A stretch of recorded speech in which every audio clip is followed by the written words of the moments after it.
shack at. The bottles getting empty up the crack and we stacking chips. All of it's what I want. Plus money winners, that's what I'm on. You can say I'm gone. I prefer elevated pub sports radio. Time to get educated, get produced. Leave the juice letting loose with so much abuse that the bookies wanna call a truce. They getting slaughtered. Can't forget Jeff and low baggers in the chat. That's a lethal weapon. We be pubbing.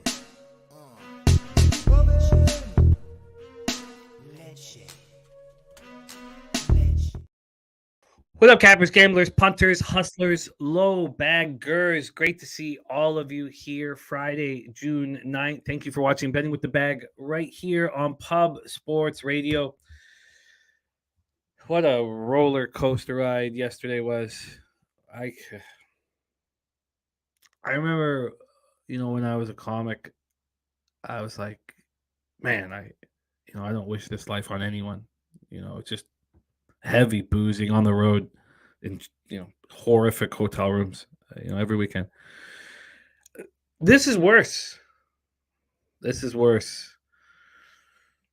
Handling the highs and lows of gambling every day is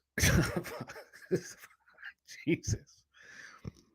When Lance Lynn got lit up yesterday and the White Sox lost the first 5, I would say it's my lowest point. I'd say that was my lowest point of the year and for a long time, And then when Brandon Nemo hit that grand slam off Spencer Strider, I was like, Jesus, this is just too much, man. I was 1-4 yesterday after that game 1 of the White Sox game. And, despair is too dramatic. And then I swept the board. I went 7-0 on the rest of my bets. Detroit, Philly, first 5 under 4, cash. Detroit, Philly, full game under 7.5, cash. Blue Jays, even money, cash. Cleveland, first 5 -0.5, and full game -1. Thanks to our producer, Jose Bouquet's angry monologue diatribe on Matt Dermody and his homophobia. Got a lot of us on the Guardians. And then the Mets first 3 +0.5, first 5 +0.5. So 7-0 to close out the day. So 8-4 plus 3.85 units. So I start riding high, I thought my breakdown on the NHL game was strong. Razor Sharp Picks cashed his first period over 1.5. I was on the first period under 1.5, and I felt like that was a tough loss, But as Jose talked about yesterday, it's not about that was the right side. It's about did you win the bet or not. The full game under cashed easily. I mean, there were very few chances in that hockey game, and the next game 4s come out with a 5.5 total down from the 6. I knew the 6 was a gift, and we wouldn't see it again. Things will change in Vegas, but then the full game under cash. So then at that point, I've been wrong. I was wrong about the Calgary Stampeders, but very right about the under in the Canadian football game. So at that point, I'm looking for a big spot if the Knights hold the fort down. And I am going to go 3-2 because the game was very much under, and even though the Lions were way ahead, I was going to cash the team total under. Then of course Kachuk scores with 2 minutes left. Panthers win in overtime, and then the Lions kick a field goal with 20 seconds left in the game. So 2-3 in CFL and 1-2 in NHL. And so the roller coaster ride continues. Great to see all of you guys. Johnny K in the house. Justin McElvey stacks play of the day is in Cardinals -1.5 at +114. Let's lock that in here. We have so much work to do. We're going to pop off here shortly. There won't be much more. I just had to do a quick review of the shenanigans because, my goodness, was it a roller coaster ride of emotions yesterday. Let's get this Cardinals spot in. I'm on the other side of you early in that spot, Justin McElvey. I'm on the Reds first 3 and first 5 in that game. But I don't know what Ben Lively's going to do after seeing the Cardinals a second time. Montgomery saw the Reds and got lit up. Will that happen again? I think so. But I'm on the Reds first 3 and first 5. We'll discuss all of that. Thank you for sharing that with us. There's our guy Razor Sharp picks in the house. Nice 2-0 plus 500 day yesterday. The Gamblers first guys NHL over 1.5 was a winner. It sure was a winner. And tomorrow, Razor and I will be hosting the Belmont Steak Special all day, all night. I finished capping the Belmont card. I'm on to Woodbine. The Churchill, of course, has moved its meet over to Ellis Park. So I'll have Ellis done. I'll have Woodbine done. I'll have Gulfstream done. I'll have Santa Anita done. And then the question is, will I be able to get to Golden Gate? So as soon as this show's over, and my family knows, I'm just going to be grinding, man. I'm going to be grinding on the horses. Dave Redling in the house says, thanks for providing us with a great venue for capping. Please cover Game 4 of Vegas, Florida series for us, as well as NBA and MLB. I'm going to need more time with that game right now. I certainly like the first period under and the full game under 5.5, but I'm going to need to sit with it longer. And then I like Vegas, but momentum is a scary thing, and the Panthers had never won a Stanley Cup final game before, swept by the Avs in 96. And I don't know if I need to put up the money I've already made on the series on the Golden Knights. I don't know if I really need to risk it. So when we're not going to break down the game fully, but we'll tweet out action and do more of that. But we do have lots of action here today. Viper MB in the house. Viper says Toronto moneyline minus 120 only play locked. I came very close, but I wanted to talk it out with you guys. Rick J says, why is the Angels line been falling last hour? Have you seen the Yankees line? Just falling like crazy. Subhuman Gaucho in the house. There's Christopher Commentini says walk-offs by the Phillies and Braves saved his day. Nice job. Danny Lopez 4-0 so far today. Nice job, Danny.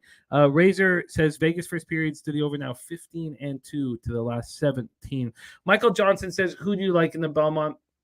We're going to be talking about that a lot over the next little while. And I try not to look at the experts in the daily racing form. I try so hard not to look at any of them. But for the big race, I kind of want to take a look. And, what was like 3 out of 17 guys have Forte to win. The question is, we all saw the bad step Forte took. Do you trust Pletcher? If you trust Pletcher, Forte hasn't been beaten. And I don't think that a Tappet Trice is an elite Tappet horse. I think he's very, very good. No, elite's the wrong word. I don't think he's because he's probably elite. But that's 7th place showing in the Kentucky Derby. We've seen the other elite Tappet horses come, 4th. Tappet Trice is dangerous. At this point, I feel like I want to cut down my bet and stick with Forte. That's the plan, is to not come in with nearly the same bravado and confidence, but still to have Forte here. All right, let's go. There's Johnny Guns in the house. Piker ready to rock and roll. He's got 9 bets looking at more. Their serious business. Jay Smooth, Rocco Rogers, Wine Time Sports, True Law 4th and 1 Entertainment in the house. Thank you for joining us. Rocco Rogers says we've got a lot of strikeouts happening today. Thank you, Rocco, for always rocking with us. You are a great capper and a big asset to our squad here. Wine Time Sports in the house. Marco Lou said the Rockies felt like a bad beat. That was a tough loss for sure. Dan Kelly Slatsy had BC Lions plus 4 stars. CFL looking at Bombers first quarter minus half. Might take Bo some time with the Ticats. We're going to break that down here immediately. So Nutflush Allen Vitalis says thanks for the Red Sox breakdown to Jose. That was a great breakdown. AEOD Rick J. Vitalis says the NHL is all Vegas. Florida had to dig deep to barely win. Vegas was pissed. Vegas blowing them out next game. I lean there. I certainly lean there, but I just want more time to sit with what happened yesterday and just go over it a little bit longer. All right, we got to get to work. There's LJ from H-Town. He will be joining us for NBA. Billy Friedrich still finished up 2 units. That's important. Very, very important. Let's get you out of that cold streak. Roger that. Bon Polo excited about tomorrow. We all can't wait for tomorrow. Troy Torrance in the house. The Cuban. Wayne Gretzky says Florida will fatigue. God, it was an awesome hockey game. Like, it was so much fun to watch. It's a great series, and we're very fortunate to be watching it. J.A. liking Jamal Murray assists over. So we got to get to work. Dom Play in the house. Rocco, thank you. Abel A. Michael Johnson. Joe Yurkovich is locked in the Cubs' first 3. Loopy ready to go. Dan Kelly liking Jokic assists over again tonight. It is time to get to work. Your guest, star of our Friday shows for a long time, is running hot here. He got off to a rough start in MLB, and he has been climbing out of that hole. He's had 3 straight winning shows, and last show was the smallest amount of action that he's ever dropped. And he's a volume better, and I don't think that having a smaller slate, whatever you want to do, whatever the league gives you. But man, he went 4-1 plus 2.8 units. And he now, over his last 3 shows, is 20 wins and 8 losses here, plus 10.92 units. That is what our star of our Friday shows is doing. He is cashing. Please welcome from Hamilton, Ontario, Canada's black and yellow steel town, Ian Cameron to the show. Bobano, how are you, my friend? Thanks, Jimmy. Great stuff. Great to have the nice little run here on the show, which is a lot more representative of the way the baseball season's been for me. It's been a phenomenal baseball season. I mean, it's been probably the best, I guess, April, May that I've had ever in a sport where I'm typically not as good. Like, baseball's been far from my best sport historically, but it's been a great first 2 months, and after a rough first show, it's now looking that way here on the show. So hoping we can keep that going. Absolutely. And we also have you for the Canadian Football League, which is a wonderful, wonderful opportunity. Let's get right to work in CFL right now. We have a game Friday, a game Saturday, and a game Sunday. Tonight, your Hamilton Tiger Cats are in action, 8:30 p.m. Eastern. 8-10 last year. They were. There we go. Beautiful, looking good. 2-7 though on the road. 2-7 on the road. They struggled last year, and they play the Winnipeg Blue Bombers. Loopy, I can drop. Sorry, Loopy wanting my ROI in the NHL playoffs. It's positive, but I've just been using my full year stats. I guess it's in my head because I expect to end up, plus units in the NHL, and I'm very close to that, but I'm not there. So that I've just been so focused on the whole year stats, Loopy, but it's whatever you guys want. Whatever you guys want. No, Dan Kelly, this is always when it starts out, but we want it the earlier, the better. The earlier, the better, we've always said here in Canada, because it gets cold. It gets cold late. Loopy riding with Winnipeg -5. Rick J says Peg has the MVP quarterback. Let's get to work here. We're in IG Field in Winnipeg, Manitoba. Beautiful stadium, 33,000. It fits 74 Fahrenheit, sunny, 11 miles per hour. The Bombers, 15-3, 8-1 at home last year. They were absolutely dominant last year, and then lost to the Argos in the Grey Cup, and a lot of us made money off of that last year. The Argos don't start until next week. Let's start with the line history here. There was an enormous move towards the BC Lions, which proved to be very right, and there was an enormous move to the over, which I couldn't for the life of me figure out. And we all cashed on unders, but unfortunately, I also had the BC Lions team total under. That was the last move that I made. But let's get to work here tonight. First off, we're using Pinnacle lines. There's been a big move to the Winnipeg Blue Bombers. The Ticats opened at the Bombers opened up -4. They're now -5.5. Now that -5.5 is at plus money. So that's why you see a bunch of 5s here around. Then totals wise, this opened up. Let me move over here. Sorry, this opened up at 46.5, and then it went up to 47.5 at some books. Pinnacle did the opposite. Pinnacle opened this up at 47.5 and dropped it to 46.5.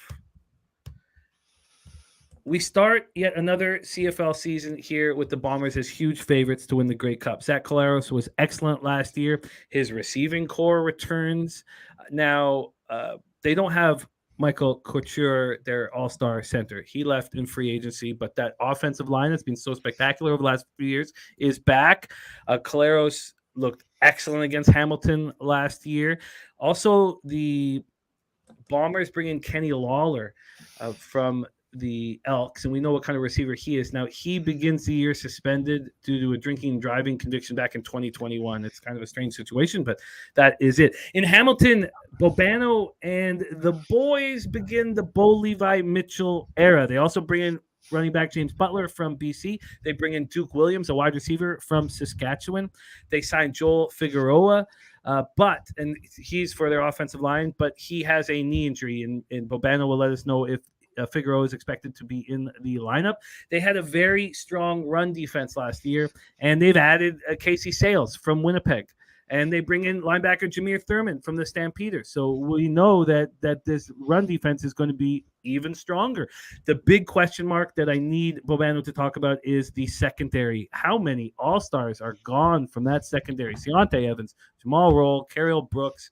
The Bombers will be out without offensive lineman Tui Eli for the game. Defensive back Winston Rose is questionable. And, of course, Jackson Jeffcoat, as always, is questionable. But I guess he's just going to be questionable all year. We can assume he's going to be in the lineup. The Ticats open their season without offensive lineman Chris Van Zyl with a hip injury and Alex Fontana with a knee injury. The under 8-2 in the last 10 minutes. Last 10 meetings. But 79 points were scored the last time these two teams met. I'm a firm believer of offenses not being as far ahead as defenses in week one. I was so confident in the under yesterday, and I'm confident in this one too. I'm on the under 47.5 here in Hamilton, Winnipeg, but I have interest in getting involved more. Let's hear what Bobano has to say. His Ticats in action tonight, 8:30 p.m. CFL football. Take it away, Bobano. Yeah, this is a real tough game. I'm probably just going to watch it and hope for the best for the Ticats. From a betting perspective, there's not really much for me here. What I will say is I'm looking for spots to fade Winnipeg at some point. I just don't know if tonight or this opponent's the right time to do it. But I've got concerns about Winnipeg. Look, they've got largely a very good team again. You know, they're very good at receiver, obviously. They've got weapons there. Dalton Schoen, the rookie sensation last year, Nick Dembski. They're going to be able to make plays in the passing game. You know, Oliveira is good enough, you know, at the running back spot. And they had some other guys stepping up at receiver last year, too. The O-line is pretty good still. Could be really good again. But here's the issue with Winnipeg. When you look at the Bombers, the average median age of this team now is 34 years old. Okay, that's at some point it's going to show. At some point, you're just not going to keep dominating the way you have the last 3 years when this core that's been together now, a core that's been together since 2019. Remember, Winnipeg won the first Grey Cup in 2019. It was the year before the pandemic.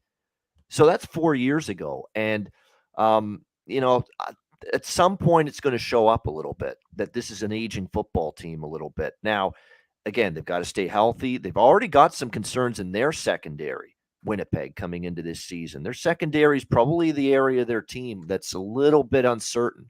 Still like them at linebacker. They've still got, again, albeit getting older, Jefferson and Jeffcoat, you know, along the defensive line, which is very strong. Stanley Bryant, Hardrick, you know, on a great offensive line. I get that. But, you know, as the season goes on, I'm interested to see if maybe the age catches up to them a little bit. If you take what Bo Levi Mitchell did in that very, very small sample size in his one preseason appearance, you're going to think, man, this guy's going to have a hell of a year because he was outstanding. But it's just such a small sample size, and it's a preseason game, and it's I don't even think Toronto's starters were in that game. So you have to take that with a grain of salt. Let's see how he fares here in this game. I know he's certainly – you talk about a guy that's had his ego damaged. Bo Levi Mitchell's had his ego damaged. He was basically persona non grata last year in Calgary. They didn't want him anymore. You know, with the struggles, with the little decline he had the last couple of years, and then the injuries, and then the emergence of Jake Mayer last year. Although, my gosh, Jake Mayer was kind of a horror show last night. was so And I don't want slow. to say buyer's remorse, but I don't holy remember him crap, being that although slow. he had no Bobano. help. O-line was terrible. O-line But was really has bad. he always been that? I thought that he had mobility. Yeah, he looked like a statue back there. Like, you're right. I thought he had a little, he's not Mr. Mobile, No, but I thought he had a little bit more agility than that. We didn't see it.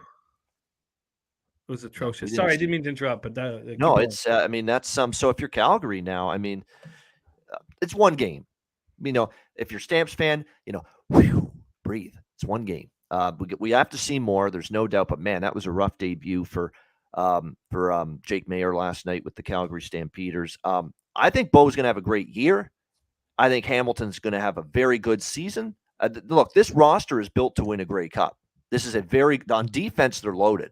And you talked about the concerns in the secondary, Jimmy. I don't have those same concerns. I know they lost a few guys back there, but they did a great job in terms of, you know, loading it back up again with quality talent. I mean, don't forget Tunde Adeleke has turned into an elite corner in the CFL. They still got him. I think they made some nice improvements here in the offseason to really help out that secondary. I don't think it's going to be near, like, obviously new faces, but I don't think it's going to be nearly as bad. And when they gel, they could still be very good. I love the linebacking core with the addition of Jameer Thurman. It's outstanding. I think Bo Levi Mitchell coming to Calgary is a big reason. Jameer Thurman's here. They were teammates in Calgary for a long time. Jagarrett Davis is back from the Argos, 1 year with the Argos. Now he's back with the Ticats. The defensive front, even with the loss of Julian Hauser, and to be honest, Julian Hauser did nothing last night to get to the quarterback, Vernon Adams. But they lost him, but they've still got a loaded defensive line. They're going to be able to get some pressure on opposing quarterbacks. Ted Laurent, the inside run stuffer, back again. You know, that front seven of the defense could be excellent for Hamilton. And the secondary is probably the greatest concern, but I'm not as worried about it, you know, as some people may think. So I think the under could get there as far as the total is concerned in this game. And Winnipeg, you know, Hamilton's offense, for as good as I think it could be, they're still trying to figure out what they're going to do at receiver. Is Duke Williams, who's been a bit of a problem in other spots, going to fit in nicely here? Duke Williams, will he be on his best behavior for a change and play well here? They've got Tim White, who has established himself as a number one receiver, who's outstanding last year for the Ticats. So it's going to be interesting to see. Tyler Ternowski, the Canadian's going to have more of an impact. I think he showed he was pretty solid at times last year. So the receiving core is still in flux. So, you know, this definitely could be a little bit low scoring. Unders have been good in week one. Underdogs have been excellent in week one the last 2 years, 7-2 against the spread. Wow. CFL week one underdogs. And we saw another one last night with BC. Honestly, I'd lean Hamilton. But it's not a strong opinion. It's not something I'm making official. But the underdog trend is strong. My one fear is, guess what? This team of mine, we never in recent years play well in Winnipeg. Never. We've lost by double digits back in Winnipeg each of the last two regular seasons, double-digit losses. And so that's tough to trust them when you see that kind of track record. So I'm looking for spots to fade Winnipeg early in the season. I'm just not sure tonight's the night. So it's a pass for me. I'm excited about this one. Under 47.5 for me. Stay off spot 4. Bobano. Let's roll on to Saturday night action. 7 p.m. Eastern, Ottawa. There's just 3 games. We'll get into baseball very soon. Ottawa Redblacks 4-14 last year, but 4-5 on the road at the Montreal Alouettes. 9-9, 4-5 at home. We're at Percival Molson Memorial Stadium in Montreal, Quebec. 67 Fahrenheit, mostly cloudy, and no wind. And that's the problem, because we have wildfires up there, and there's going to be no wind tomorrow. Do you see a possibility of them moving this game to Sunday?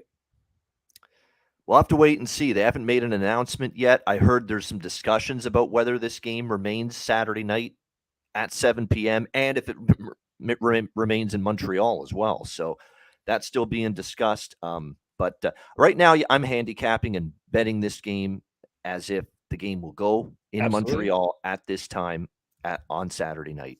And so am I. We do our due diligence here. I love it.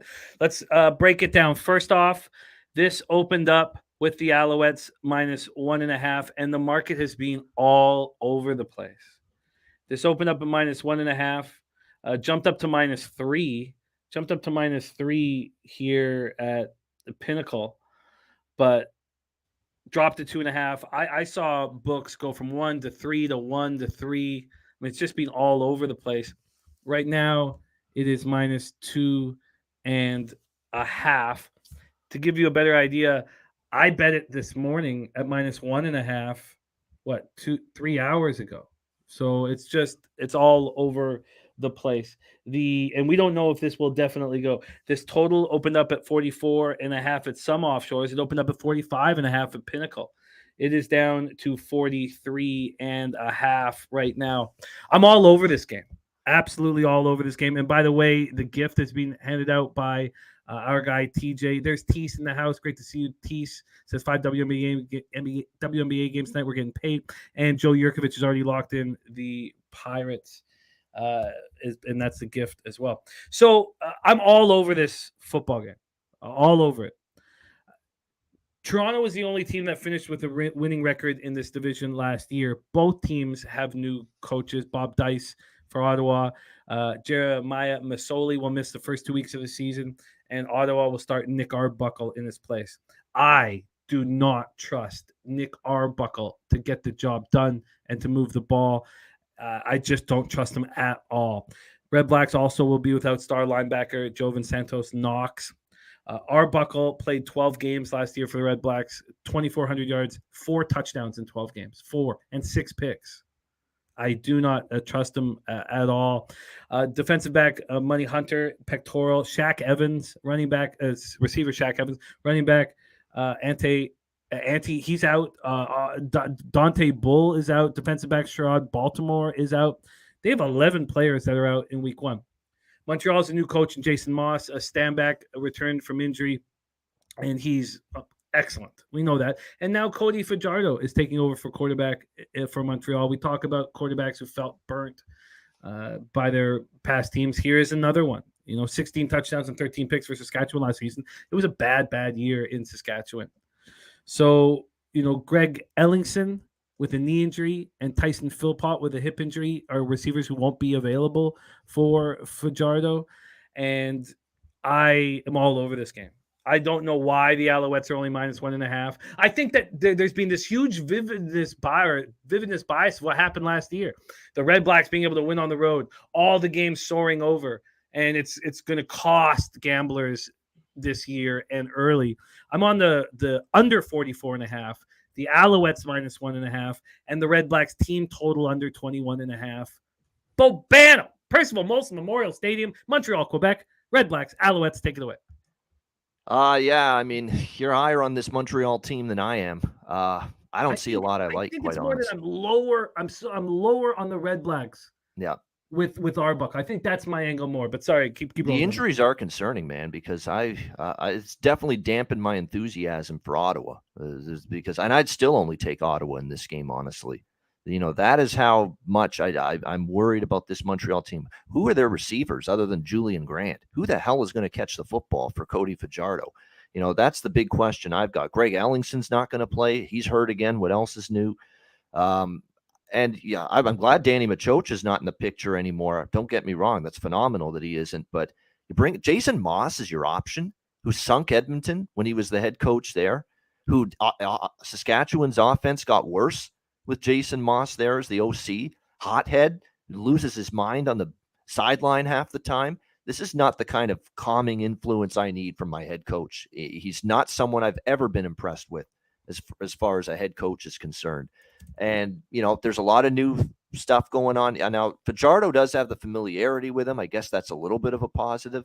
But he's got to bounce back. A lot of that was the Saskatchewan offensive line. I get that. But definitely, I think when you look at this Montreal team, this is definitely a team I'm not laying points with, flat out.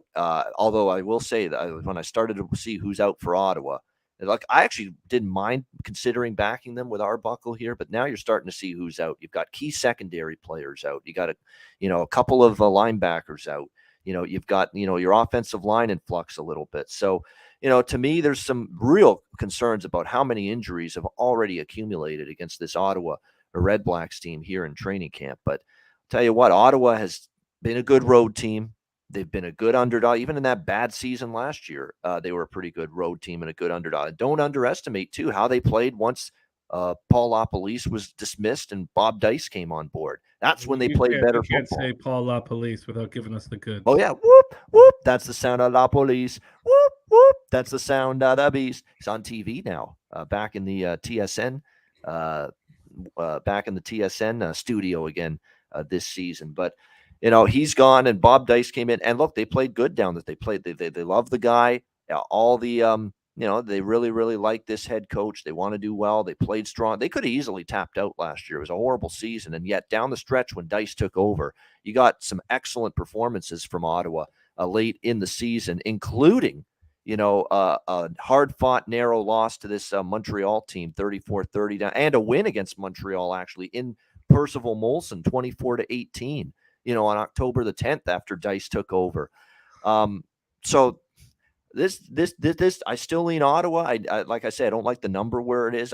Because when you look at the previous games with these two teams, Ottawa was getting 6.5 in Montreal. Ottawa was getting 4 points in Montreal. Ottawa was getting 11 in Montreal. Like, they were getting more than a field goal. They're not getting more than a field goal here, and of course they're banged up a little bit too. So, but I will say this: Ottawa Redblacks have covered 11 straight times in Montreal. 11 straight times. Now, again, none of those were getting only 2.5 points.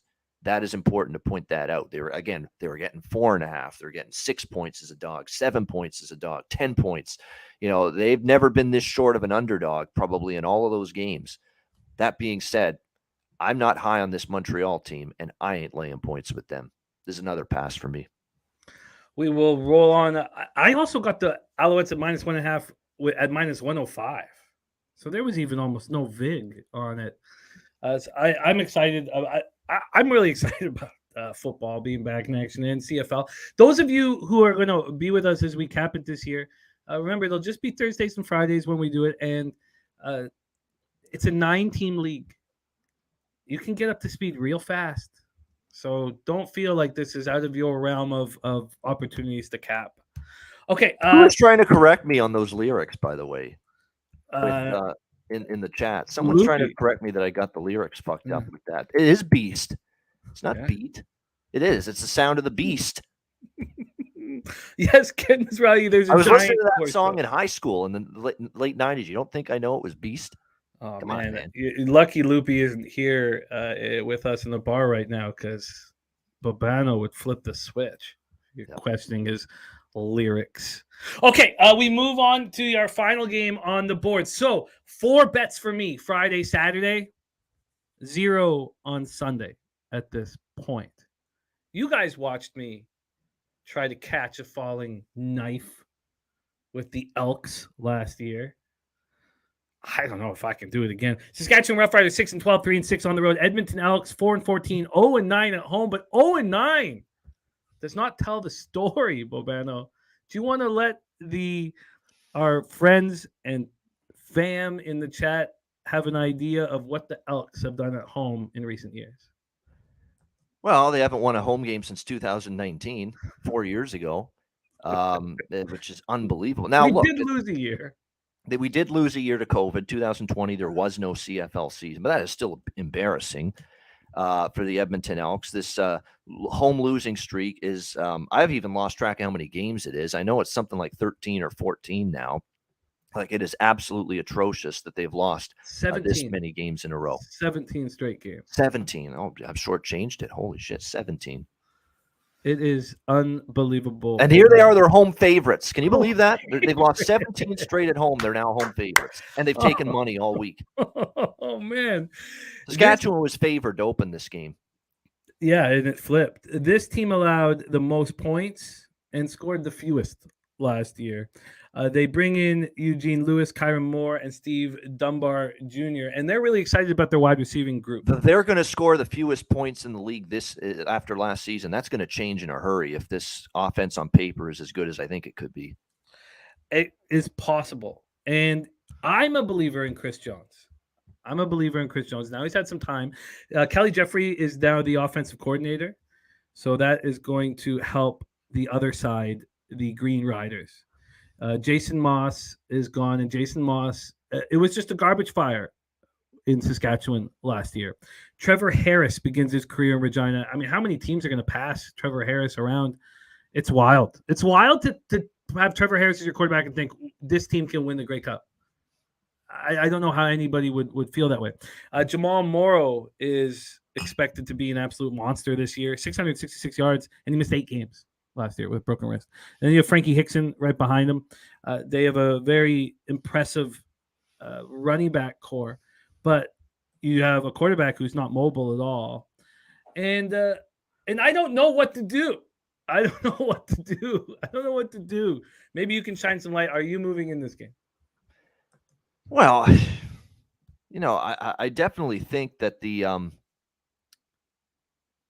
going to be better. They could actually be one of the most improved teams, to be honest, in the CFL this year. But the thing is, we're talking about most improved from a horrendous season. I do like their win total over 6.5. I bet their win total over 6.5. Edmonton. Chris Jones' teams, in his previous stints as head coach in this league, Ottawa, Saskatchewan, they got better year 1 to year 2, significantly better. That has been the pattern, and it wouldn't surprise me to see that happen here with the Edmonton Elks. I think when you look at this team, let's start with the offense, because I think that's actually going to be maybe their biggest strength going into this season. That offense of the Edmonton Elks could be dynamite this year. And let's give Taylor Cornelius his props. He got better as the season went on last year. There's no question about that.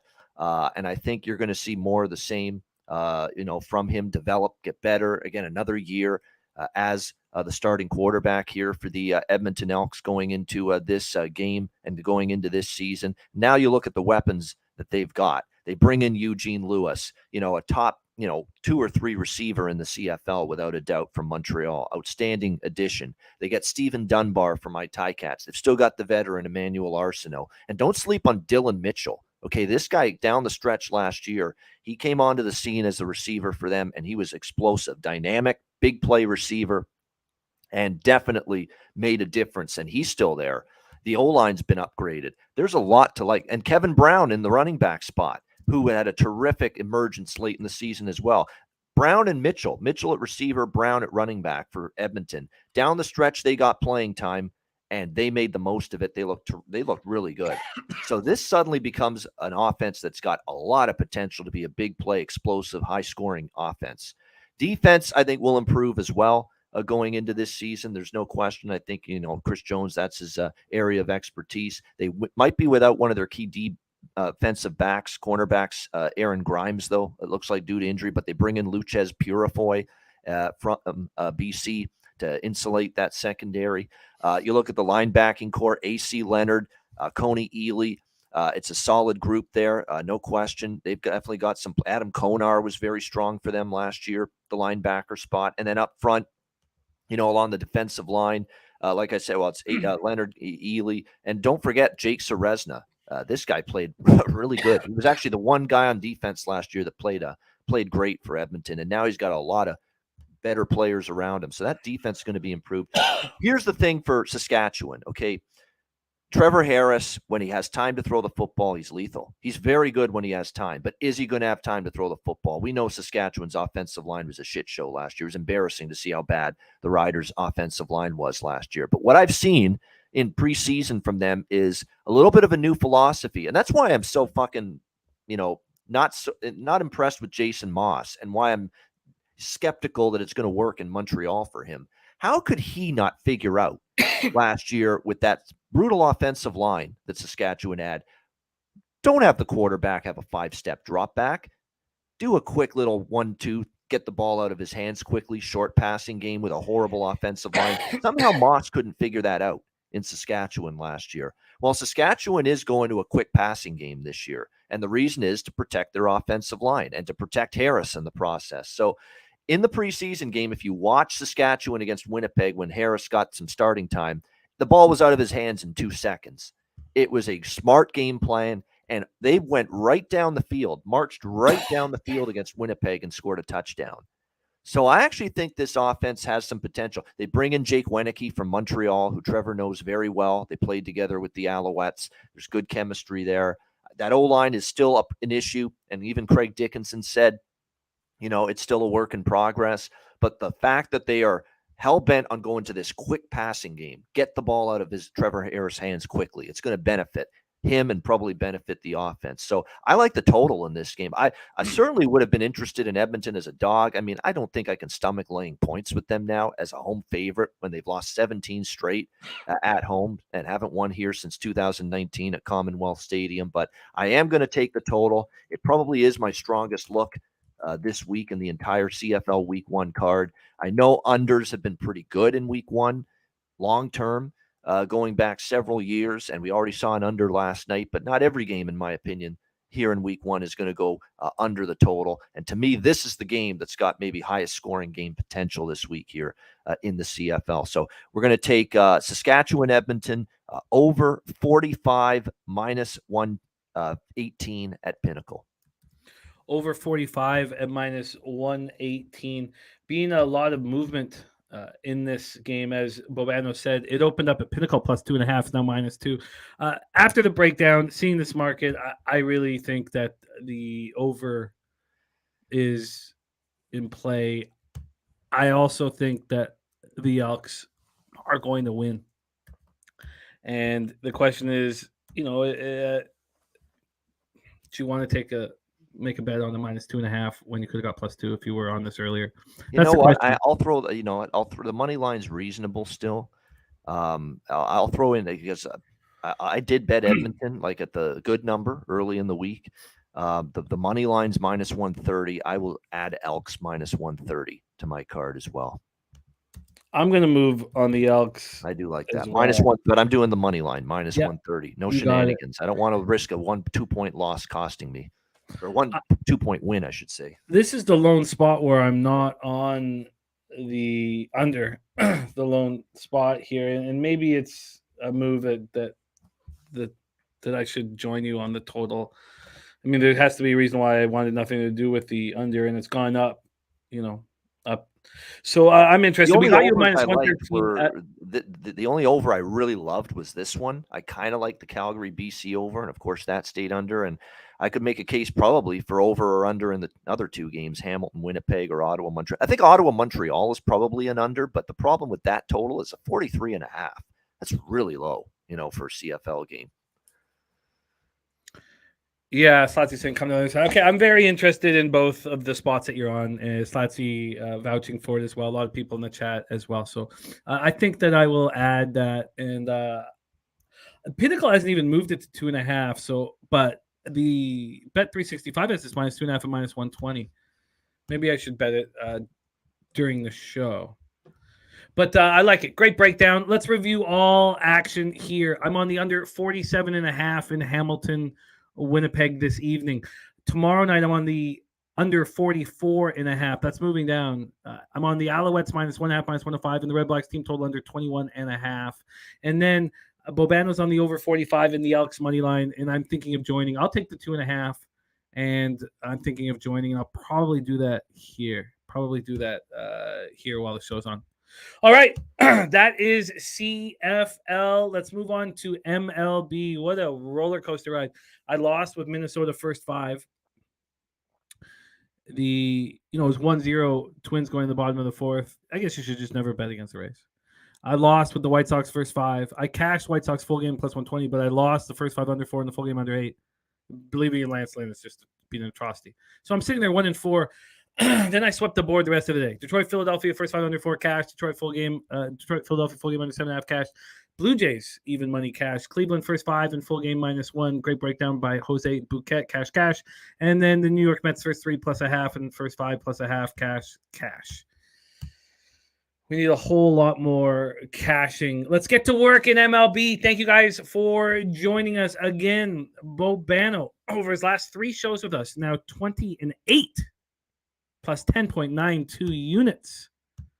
Running nice. 3 straight winning shows for Bobano. Let's make that 4. We open up this MLB card with the play of the day from our Ron Crawford. Spreadsheet play of the day right here, right now. Arizona Diamondbacks -1 at -112.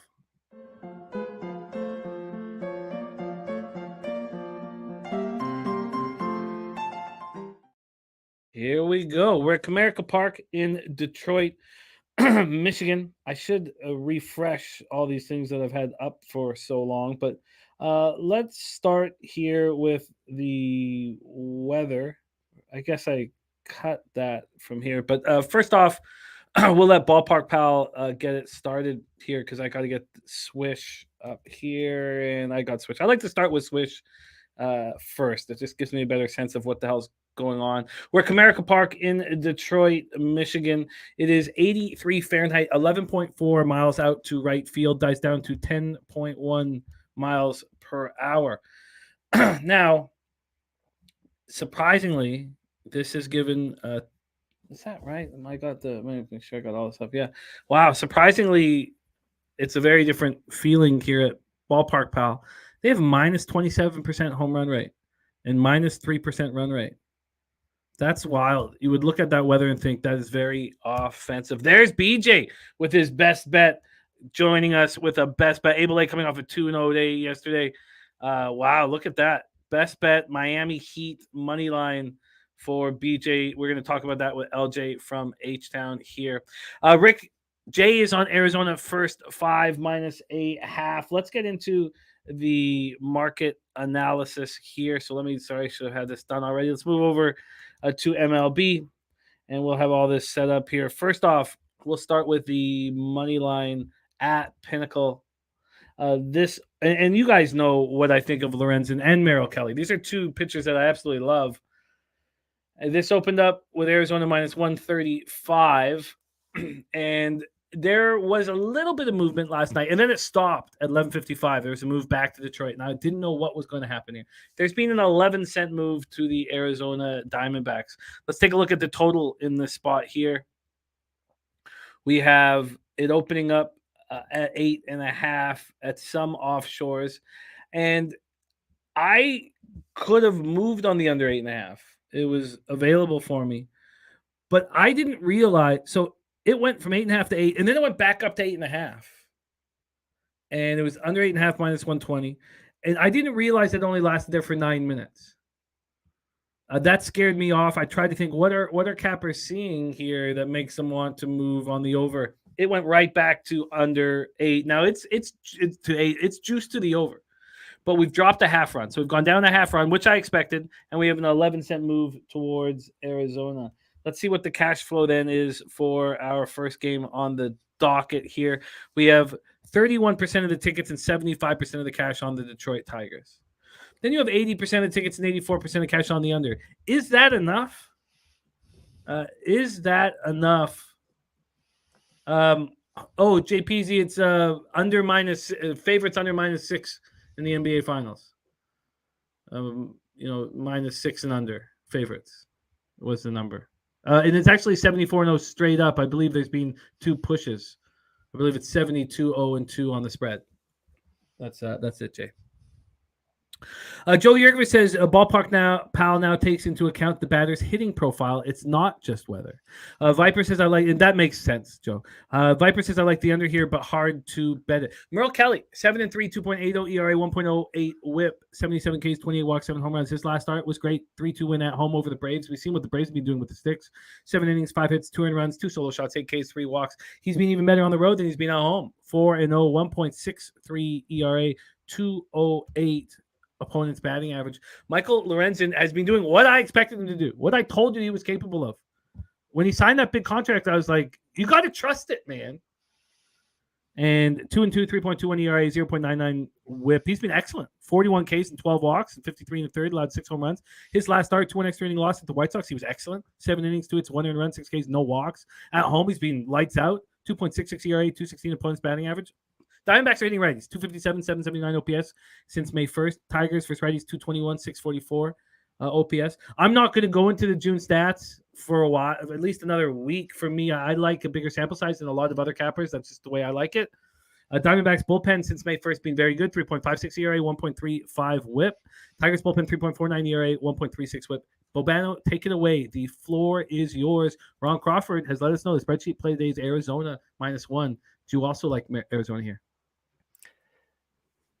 I could only play Arizona. Arizona's the better of these two teams, and I love Merrill Kelly, but And Detroit can't hit a lick, but Michael Lorenzen's pitching very well too. And 4-0 are the Tigers in his 4 home starts at Comerica Park this year. I can't overlook that. 2.66 ERA, Tigers 4-0 in his 4 home starts. That's tough to go against that too.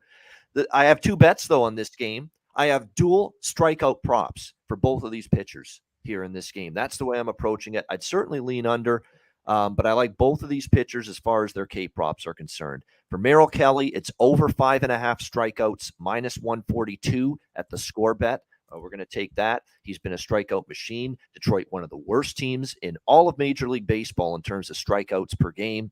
This team just swings and misses a bunch. In fact, I cashed a ticket with Zach Wheeler yesterday, K-prop against this Tigers lineup. Again, noting the fact that this is one of the largest strikeout rate teams in Major League Baseball, the Detroit Tigers. He's got great stuff. He's pitched, as you said, even better on the road. He's averaging, I believe, over 8 strikeouts per game on the road this year, Merrill Kelly. So to get over 5.5 strikeouts against a terrible team in terms of striking out too often, it's well worth it. Over 5.5 strikeouts for Merrill Kelly. And I also like Michael Lorenzen, and his number's cheap. Michael Lorenzen, over 4.5 strikeouts, plus 105 at DraftKings. Fantastic number, fantastic price.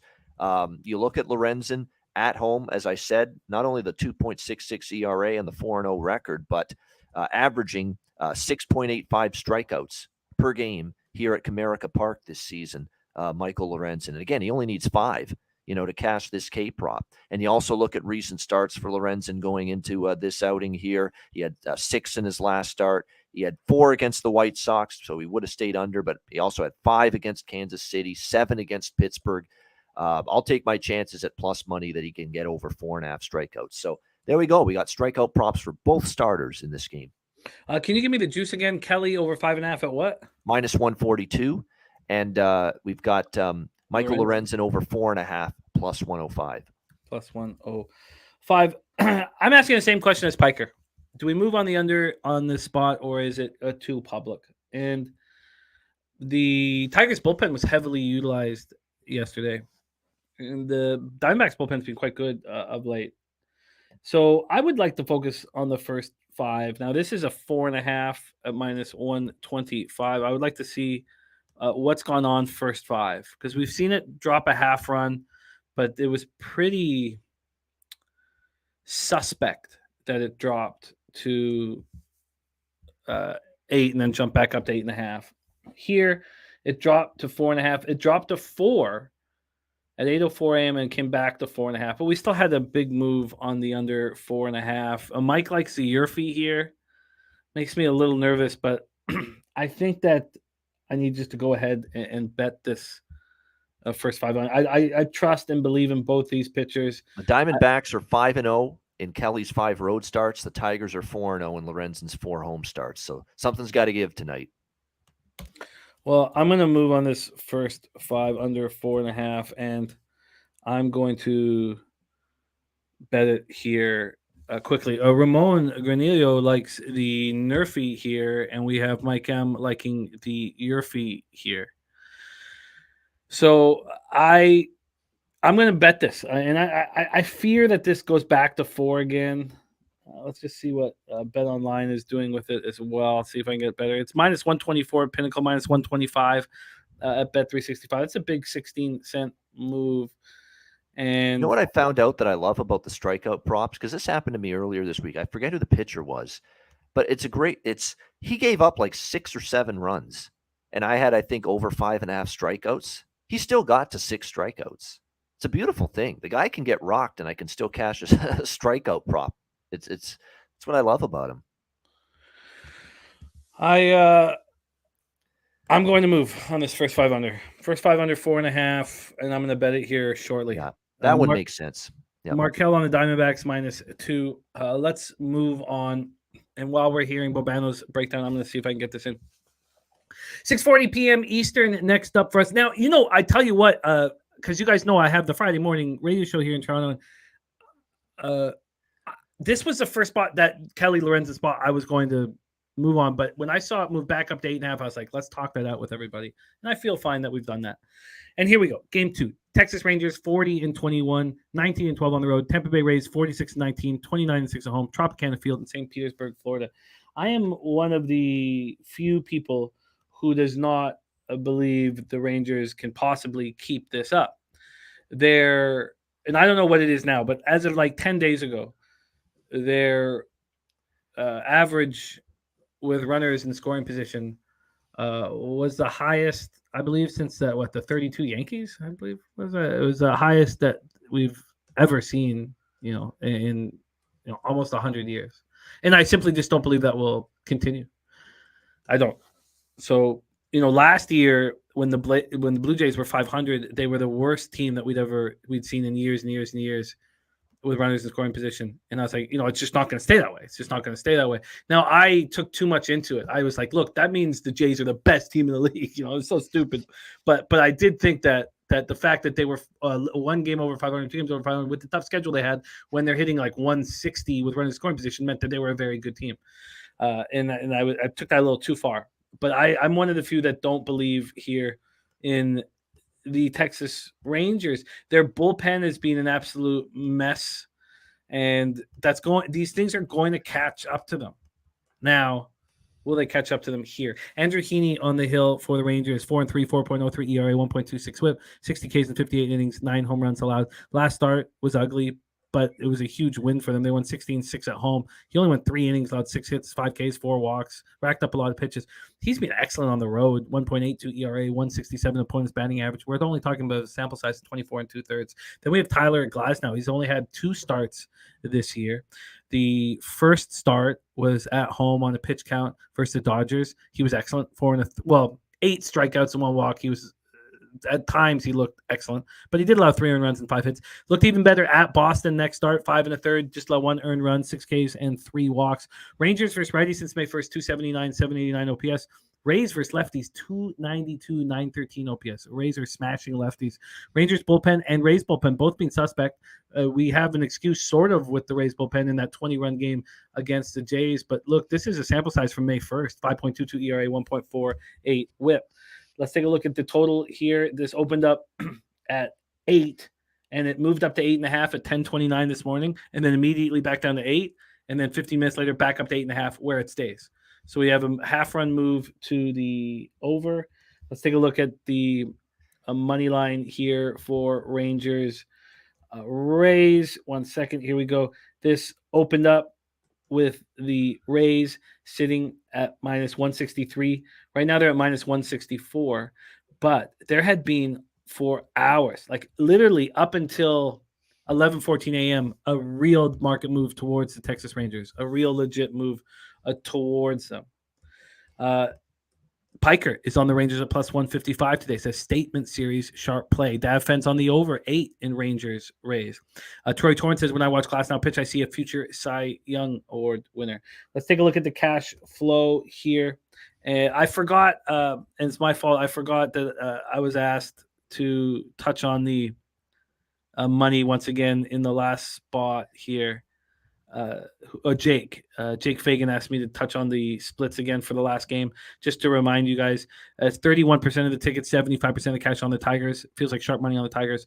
And it's now 80% of tickets and 80% of cash on the under. So that's gone down, 4%? Interesting. Maybe I should. Interesting. Makes me a little nervous. Here we go. And I didn't give you for this one. So for the game we are discussing right this minute, we have 54% of the tickets and 85% of the cash on the Rangers. Clear, sharp cash on the Rangers. We have 87% tickets and 96% of cash on the over. That throws me for a surprise, but both teams are raking right now. Take it away for us, Bobano. Rangers, Rays. Yeah, I have been on Texas quite a bit. There's no way I'm taking Tampa. It's a question of, do I want to take Texas?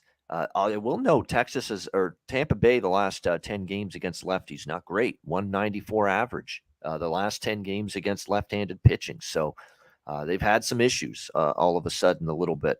We'll see if that continues. Meanwhile, the Texas, it doesn't matter what it is, lefties, righties, last 10 games just against righties alone, 302, 5.87 runs per game. They've been smashing the baseball. They did get shut out, though. In that last game against St. Louis, 1-0. We'll see if they can bounce back. Andrew Heaney's been pretty good. Last start wasn't his best against Seattle. He only lasted 3 innings, gave up 3 runs, 6 hits, command issues, 4 walks as well. Command and control were a problem. He'd only given up a run in each of his 3 starts before that. We'll see how he fares here against Tampa Bay. Glasnow back in the rotation, 2 starts, 4 runs in 9.2 innings. A little bit of a rough start here at the Trop against the Dodgers. It was much better against Boston in his last start, and he has not given up, by the way.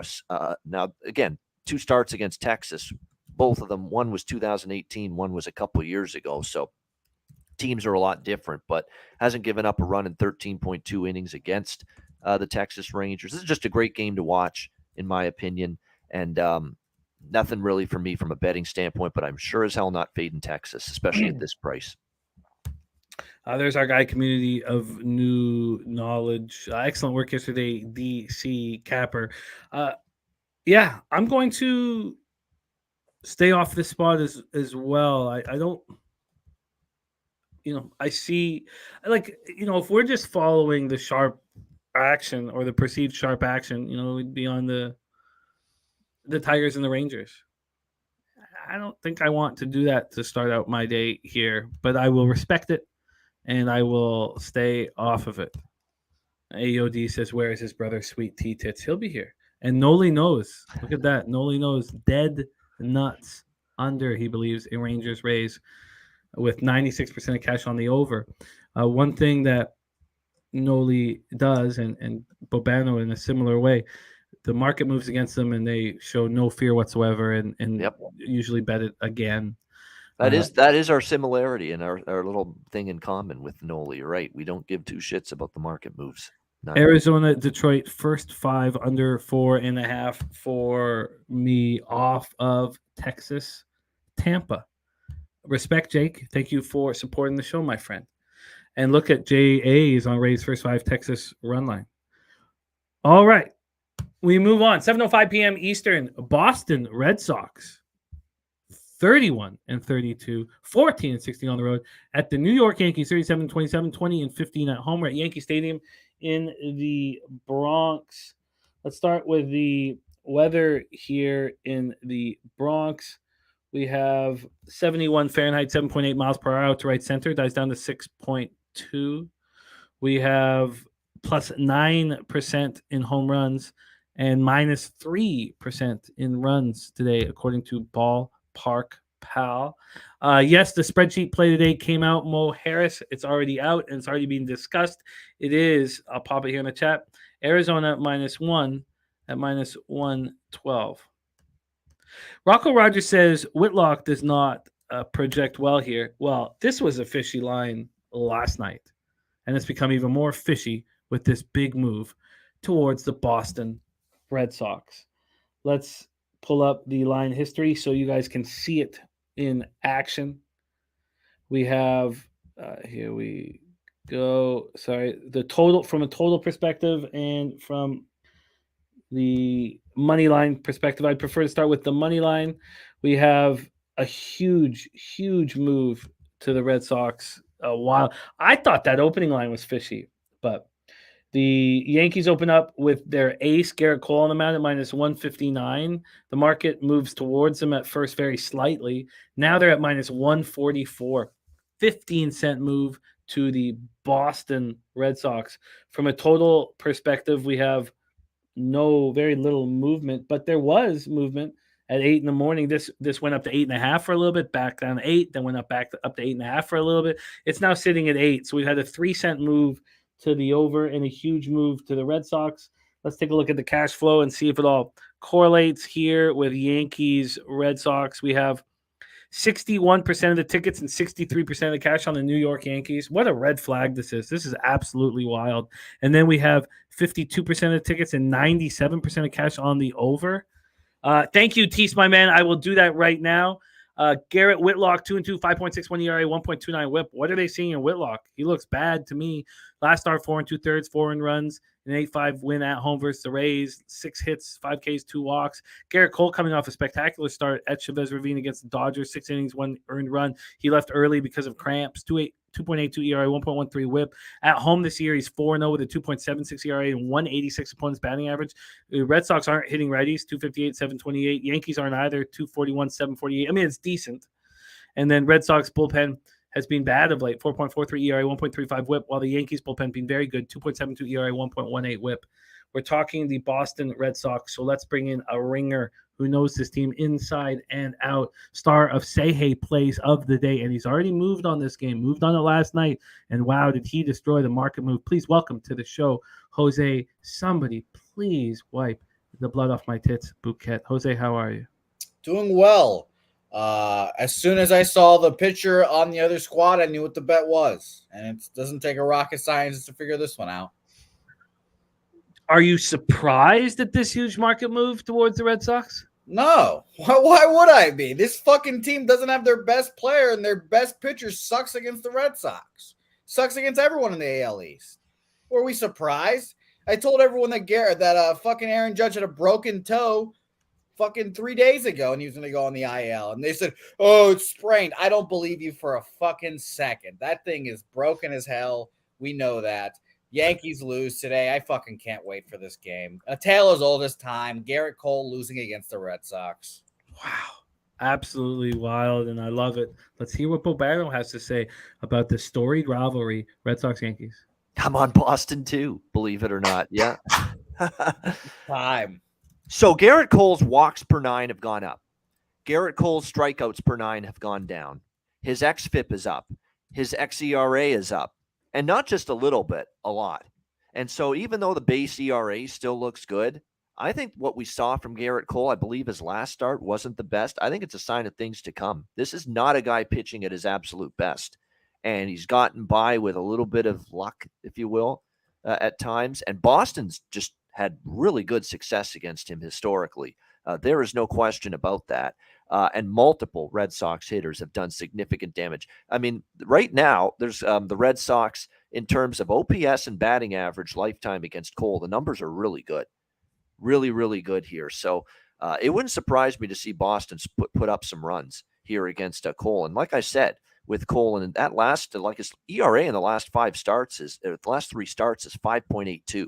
It's not great. I know he pitched better against the Dodgers, but here at Yankee Stadium, these last 2 starts for him, Baltimore, 5 runs, 6 hits, 5 innings. San Diego gets 6 runs in just 6 innings against Garrett Cole. Not great at all. So I think we do have a live dog here. Now, Whitlock's not been good, so I'm also on the over. This is a double side and total bet for me in this game. Boston, I'm just going to go full game as far as the money line goes, plus 132. At Bet Rivers for the full game money line is the best current price. And I'm also on over 8 minus 110 at Pinnacle. Over 8 minus 110 at Pinnacle. I think we're going to see runs here, and I think we're going to see hopefully more runs from Boston. What did you get on the Red Sox, Bobano? Plus 132. Plus 132. Now, Jose, you tweeted this action out? Yeah, I tweeted out the Red Sox money line last night at plus 157. Shout out to me. Great time. I took Red Sox first 5 just now at plus 135 as well. And I'm going to put my fucking disgusting bulbous on the table again here, Jimmy the Bag. He has not had a home run since, I believe, March 26th. Rafael Devers puts his gigantic ball sack across the bridge of Garrett Cole's gigantic nose, just protruding nose, and hits a home run off of him. So I will make this official. I hate betting player props. I bet like 4 a season. Rafael Devers, home run, plus 400 on Garrett Cole. He, like I said, has not hit one in a very long time. And this is the exact thing that he needs to get him going. Red Sox win today, and I cannot wait to watch Garrett Cole fucking sulk off that mound like a fucking loser. People seem to be surprised that your pussy lips are so bulbous. They're fucking disgusting, man. They're gigantic. They just protrude out. Certain shorts I wear, they kind of, poke out a little bit. But that's only on Yankees days, especially when I'm facing this fucking asshole.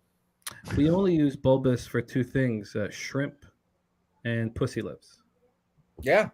Yeah. Yeah. I mean, this is some scary stuff right now. 8 for 28 Verdugo against Cole. Oh, I'm I just thought he looking was at the talking about batter the versus bulbous. hitter numbers. Rafael Devers 7 for 30 with 6 home runs. Kike Hernandez 7 for 17.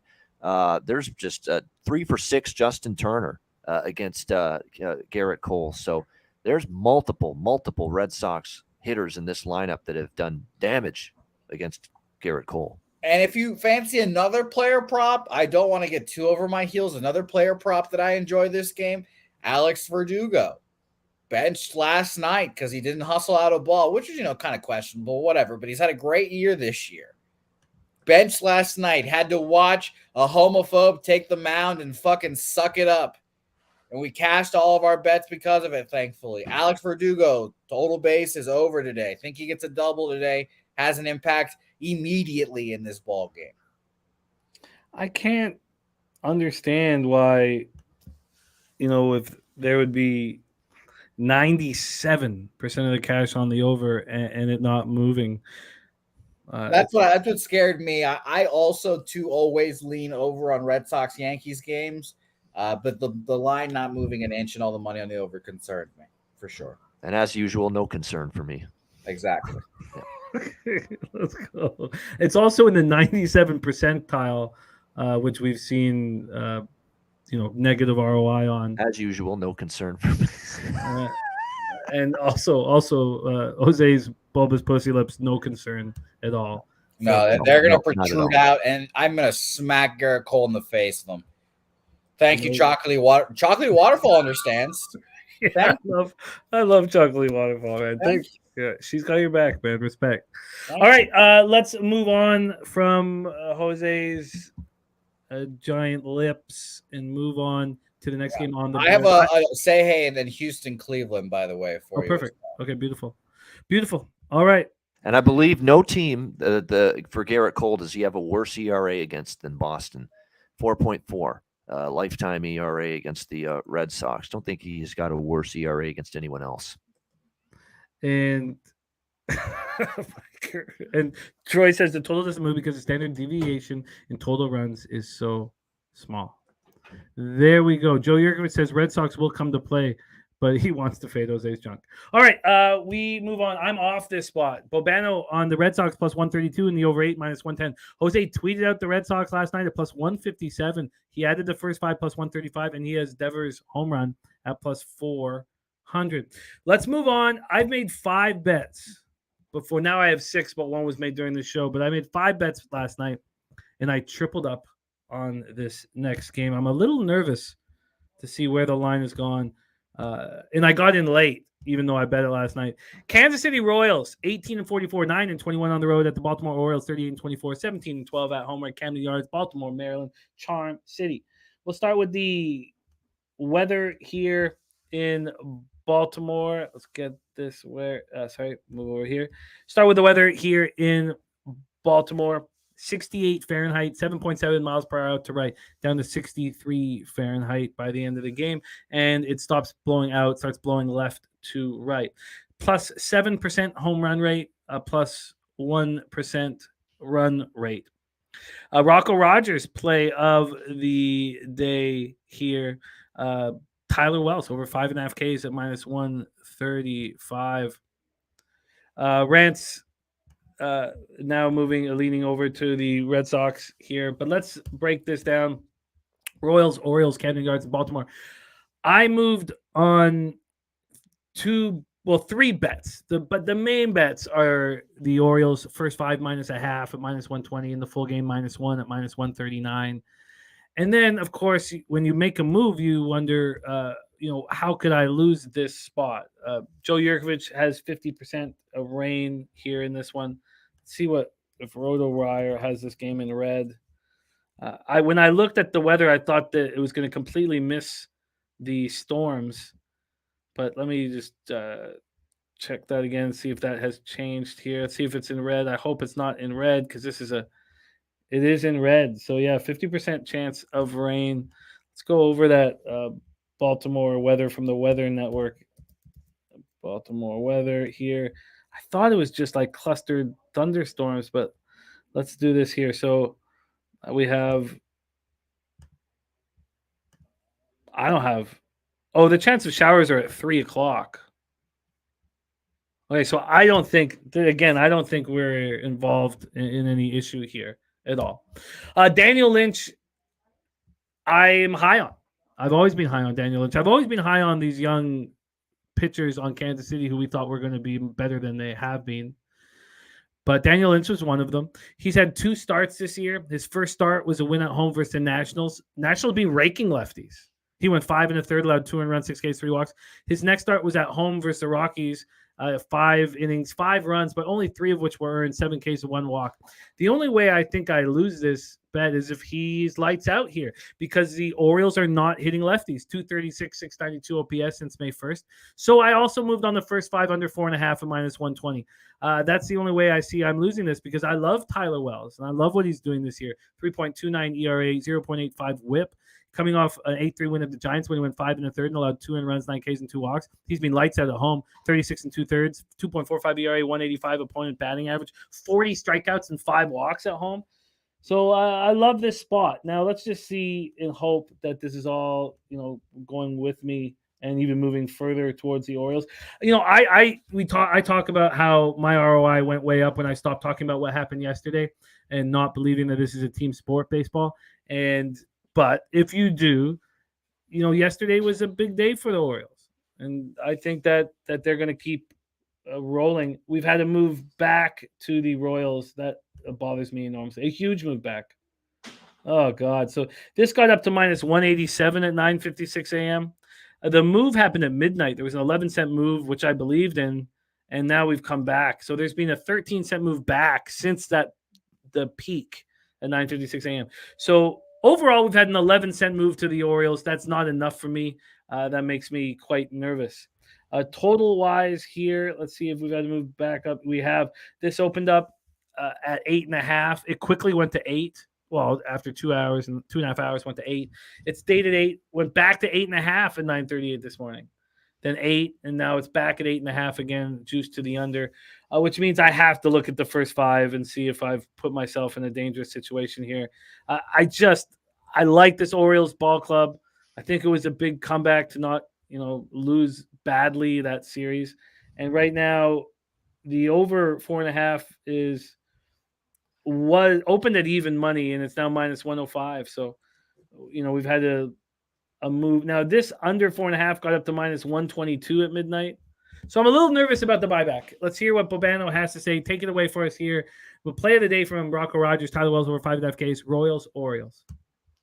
Yeah, this is for me a really, really there's 3 bets for me on Baltimore. I'm going first 5 full game split here on the Orioles. I'm Tyler Wells all the way. Tyler Wells, I took him Baltimore with him on the mound last time out against San Francisco, and they won that game easily. It was last Sunday. This is definitely a bet on pitcher for me. Make no mistake about it. He's been good. He was good last year for Baltimore. He's been good for them so far this year. They got a much needed win yesterday to avoid a sweep against Milwaukee. You're right. I think it's 100% right. It gives them confidence now going back home, take on this Kansas City team that's been 9-21 on the road. Daniel Lynch hasn't been anything to write home about for the Kansas City Royals either. He's given up 6 runs in 9 innings and 2 starts against Baltimore last year, which isn't great. So, yeah, this for me is going to be a first half full game split for me here. We'll go -0.5, -115, first 5 at Pinnacle, -1, -128 full game for Baltimore at Pinnacle. And we're on the Tyler Wells strikeout prop for this game. Tyler Wells over 5.5 strikeouts, -144 at Betway. Can you give me the first 5 -0.5 juice again? -0.5, -115. -115. And what are you doing full game? -1, -128 full game run line, Baltimore.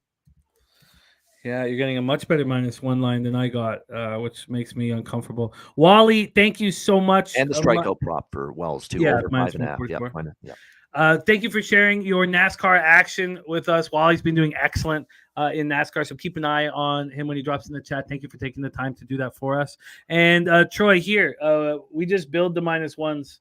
You'll find that, I won't mention the books because, but there are some books here in Canada that offer the -1 line at a worse price than if you put it together with the -1 calculator with their lines.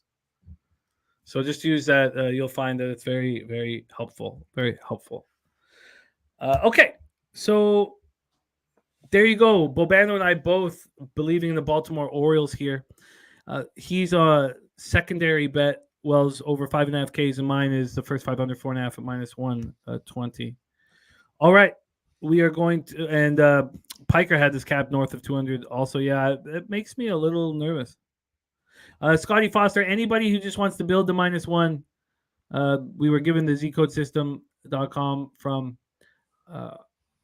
our very own Ron Crawford. So hop on it. DC Cappers on Baltimore -1.5. Even if your books offer the -1 line, do check it out. Use the -1 calculator and just make sure that you could not, if you're not getting a better line, by building it yourself. All right, Bobano and I together here with Tyler Wells and the Baltimore Orioles. Let's move on. 7:05 p.m. Eastern. Los Angeles Dodgers 36-27, 16-17 on the road at the Philadelphia Phillies, 30-32, 17-10 at home at Citizens Bank Park, Philadelphia, Pennsylvania. Let's go into the line history here in Philly. We'll start with the money line. Suarez versus Grove. We have this line opening up with the Phillies at -109. They're now +101. So we have a 10-cent move towards the Los Angeles Dodgers. 10-cent move to the Dodgers. Let's take a look at the total in this spot. Full game total here in this spot, Citizens Bank Park. Sorry, I had the first 5 up here. The full game total has gone. Actually hasn't moved. I thought there had been movement, but there hasn't been. This opened up at Pinnacle yesterday at 626 at 9.5. -106 to the under, and right now it's -113 to the under. So we have a 7-cent move to the under and a 10-cent move to the Dodgers. Let's see if that correlates with the cash flow for this Dodgers spot.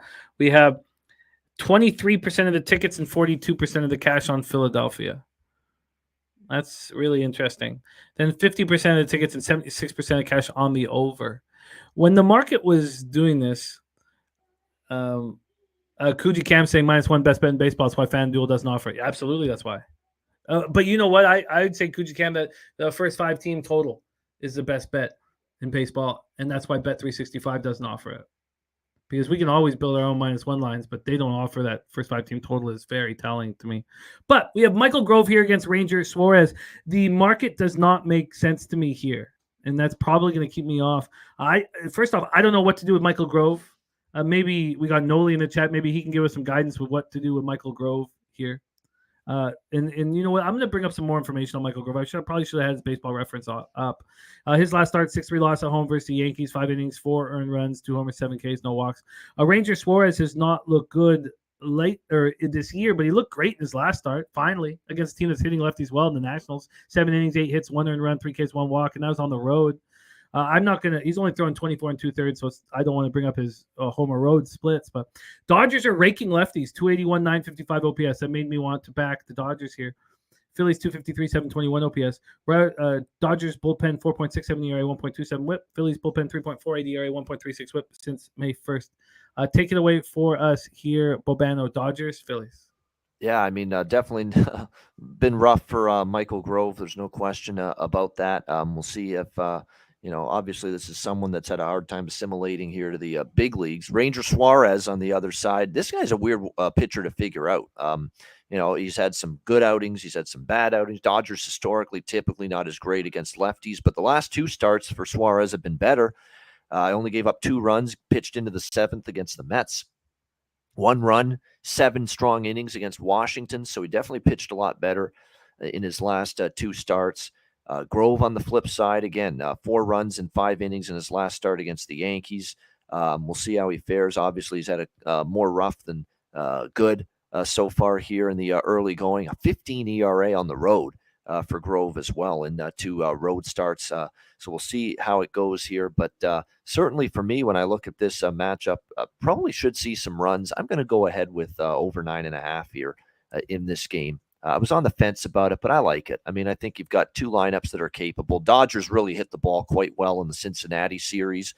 even the 2 games they lost, they scored some runs. It was the pitching that let them down. And that's another reason why I like this over. Dodgers bullpen hasn't been very good, the last few games. And actually, week or two overall, the Dodgers bullpen hasn't been as good. So there's probably a door open for the Phillies to score late runs as well. And certainly I think the Dodgers lineup against Phillies pen might be able to tack on runs late as well. So yeah, for me, we'll make that one official here. Over 9.5 plus 100 even money at Pinnacle. Over at 9.5 at plus 100.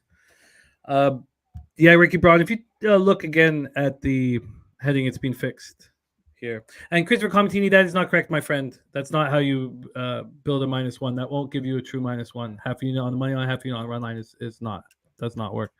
I get the over 9.5. Sorry, did you say plus 100? Yeah, plus 100. Yep. I mean, I find it, again, and we're just, it's fun capping with people who cap differently. And so, I'm going to keep discussing these spots because I find them extremely interesting. But here to see that they're offering you the over with no vig makes me nervous. 76% cash on the over. You want to at least have vig. The Pinnacle's juicing the under as well. So, but Piker's right with you, and he's running really hot right now. I hope you guys are all following Piker on Twitter because he puts out his action every day, and he's absolutely killing it. So let me just pop our guy. I'll get it here in a second. Yes, I'm Rob. Let me just put it here. This is his. He's up 23 units in the last 30 days. Our guy Seamus Ignoramus, whom I call Piker. And let me just pop it here in the chat. Please follow our guy Piker because he puts it out every single day. There it is. Okay, let's move on. Bobano on the over 9.5 at plus 100. Let's move on to 7:05 p.m. Eastern. I saw the big market move towards Rich Hill in the Pirates, and I agreed with it, but I watch him very closely, and he struggled at home, and he's coming off a spectacular start at home, and he's pitching better, but that spectacular start at home comes off 2 bad starts. I don't really know when Rich Hill's going to pitch lights out, when he's going to get smacked up.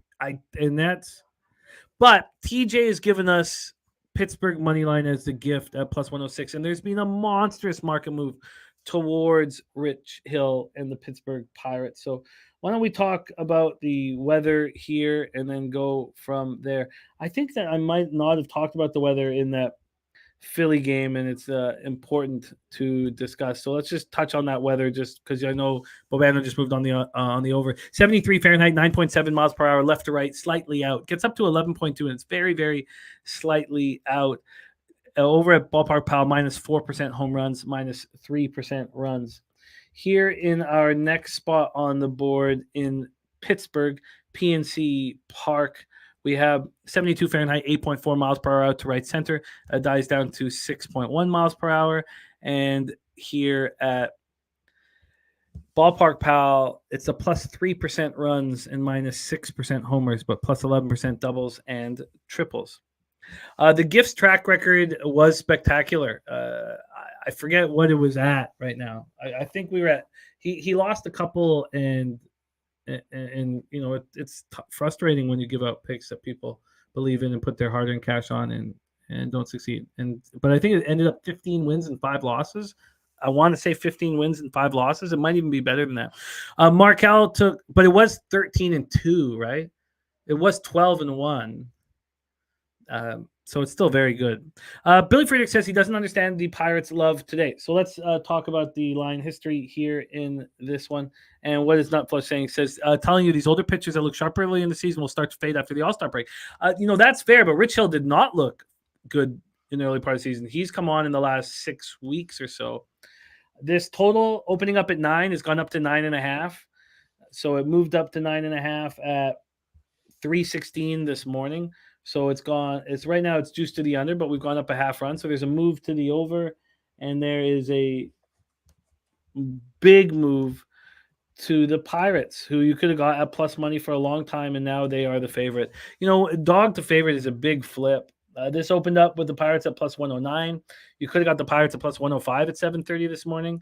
And then by 8:39, they were minus 110. Right now, they're minus 111.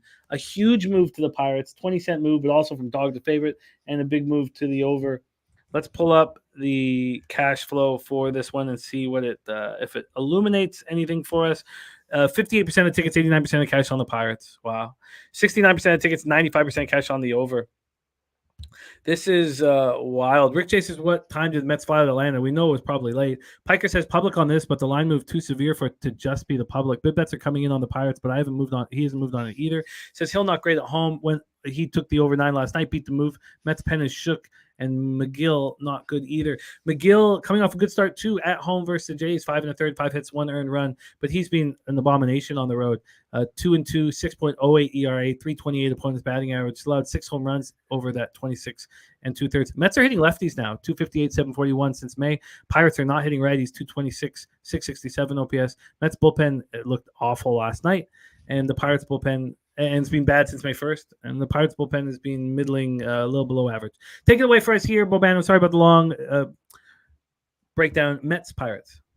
Yeah, it's funny. This is another over at the same number and the same price as the last game. How crazy is that? Over 9.5 plus 100 again for Mets, Pirates in this. I like the over here. Again, I don't like either pitcher. McGill on the road's been awful. I know he pitched better against Toronto, but he also escaped the bases loaded in the first inning. Jays had runners on base every inning, it felt like, that game, and they just couldn't get that big hit. But he was not great. He escaped trouble. You give him credit for that. But still, if the Jays come through with a big hit, he could have given up 3 or 4 runs there at least. And I don't trust him here. The Mets bullpen's terrible right now. Brutal. What they did last night against the Atlanta Braves was despicable. They can give up runs late here. And I'm not a big fan of Rich Hill right now. Dick Mountain hasn't been as good. I know he pitched well lately, but the home ERA is nothing outstanding by any stretch of the imagination. The Pirates bullpen's nothing great either. So I think there's runs early, there's runs late, both ways over the total for me. I actually agree a little bit with the move to Pittsburgh. I don't know how you can bet the Mets right now. They're a mess. They're a train wreck. They're not winning games. Their bullpen is blowing games. Their pitching hasn't been good. So, but I'm going to stick to the total. I lean Pittsburgh, but I'm going to stick just to the total here. Yeah, I think that I'll move on the Pirates as well. I'm late to the party, but it just I should have done this. What gave me the cold feet was I have a real difficult time figuring out when Rich Hill's going to be lights out. The market generally will give us the indication, and the fact that it's gone from 9 to 9.5. What does it mean? Both bullpens are vulnerable. Both pitchers are vulnerable. One of them is going to get lit up. And the question is, who? And by the big market move towards the Pirates, you could say, well, it's the Mets that, it's McGill that's going to get lit up. And when we go over his numbers, Rich Hill started getting his shit together. He getting his shit together. He had, his first 2 starts were atrocious. And then he had, 5 very good starts in a row. Then he gets touched by the Blue Jays. It's not a very good outing against Colorado, but at home. Then he's lights out against the Tigers, absolutely lights out. And then he gets lit up by the Rangers and the Giants. He allows 11 runs over 11 1/3. And then he's excellent again against St. Louis. What can we trust here? Because the Rangers touched him at home, the Rockies touched him at home, the Jays touched him at home, and then he was excellent against the Cardinals. I find it very difficult here. A Wild Hound in Istanbul says, drinking a few ice cold beers, watching make money, drinking lots of beers. What's not to love? It's glorious here. Wild Hound there for the big soccer game. Respect Wild Hound. Thank you for jumping in. It says he's got his action out there. Manchester City versus Inter Milan. That's not the first time I've seen someone like in Man City and both teams to score combo. Another soccer guy I know likes that, so maybe I should be betting that. Yeah, and Wild Hound is an excellent capper. Cash is big. Someone else told me Man City and over 2.5 in that game. I think someone like that as well. But I know there's multiple people that like that. Man City and both teams to score. I think that this is just too blatant here with this market move that the Pirates got to be live, and I've got to trust it here. It's close enough to my X's and O's, and I do not trust McGill at all. So let's move on. 7:07 p.m. Eastern, and I expect to move on the Buccos first 5 in full game now. Let's move on. 7:07 p.m. Eastern, Minnesota Twins 31-32, 13-18 on the road at the Toronto Blue Jays 36-20, 18-11 at home at Rogers Centre, Toronto, Ontario. The Blue Jays played some excellent baseball against the Astros. It was great to see. It's just they looked like a real complete baseball team. And now they face the Twins, who can't get any offense at all because of the smoke in the air. The roof will be closed. Let's take a look at the line history here for this one. This one opened up with the Jays at -108, and they're now -120. They got up to -124. And I looked at this really closely to think about, talking about it on the radio, and I just couldn't pull the trigger then, but maybe I can now. So we have a 12-cent move towards the Blue Jays. From a total perspective here, go over to this. From a total perspective, we have this total opening up at 8.5 at a pick'em. There's been a 7-cent move to the over. 7-cent move to the over. Let's take a look at the cash flow for this Jays game. And we have 48% of the tickets and 69% of the cash on the Twins. And a move towards the Jays. We have 43% of the tickets and 84% of the cash on the under, and a move towards the over. Rick J says was ready to take the Jays, but Twins have hit Kikuchi. There's Hipster Jesus in the house to bless our action. Thank you for joining us. Sonny Gray is a trustworthy pitcher. Now, he's certainly more trustworthy at home than on the road, but 4-1 this year, 2.15 ERA, 1.22 whip, 71 Ks in 67 innings. He's allowed one solitary home run in 67 innings. Last start was at home versus the Guardians. He wasn't as good, 6 2/3, 3 earned runs, 1 homer, 2 Ks, no walks, and a 4-2 loss. On the road this year, he's been really strong. Now, not quite as strong as he's been at home, but the 25 innings is not the biggest sample size. 42 have been on the road. 1-0, 2.88 ERA, 237 opponent's batting average. Kikuchi looked good against the Mets. 5 innings for it, 2 earned runs, 2 solo shots, 8 Ks, and 1 walk. He's been good this year. If you had asked anybody, will you take a 4.40 ERA, 1.37 whip with Kikuchi? We would have said yes, immediately. At home, he's been quite a bit better than he's been on the road. 25 in the third, 3-1, 3.55 ERA. Opponents hitting 237 against him. The Twins are hitting 249, 724 against lefties. The Blue Jays, since May 1st, are hitting righties better than any team in baseball.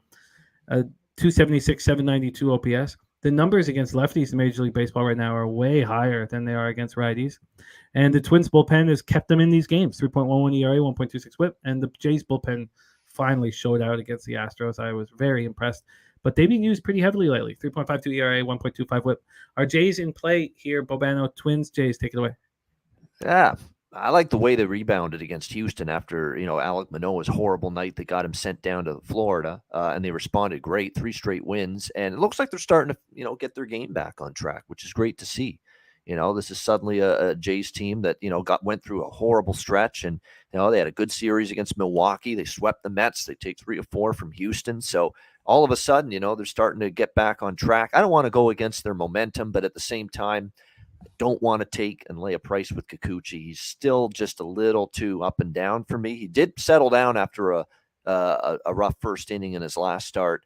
And he has pitched better this year, clearly, than last year, but I'm still not totally comfortable backing him. And obviously, Sonny, for the Minnesota Twins, Sonny Gray has been solid, 2.15 ERA, very good on the road, 2.88 ERA for him away from home.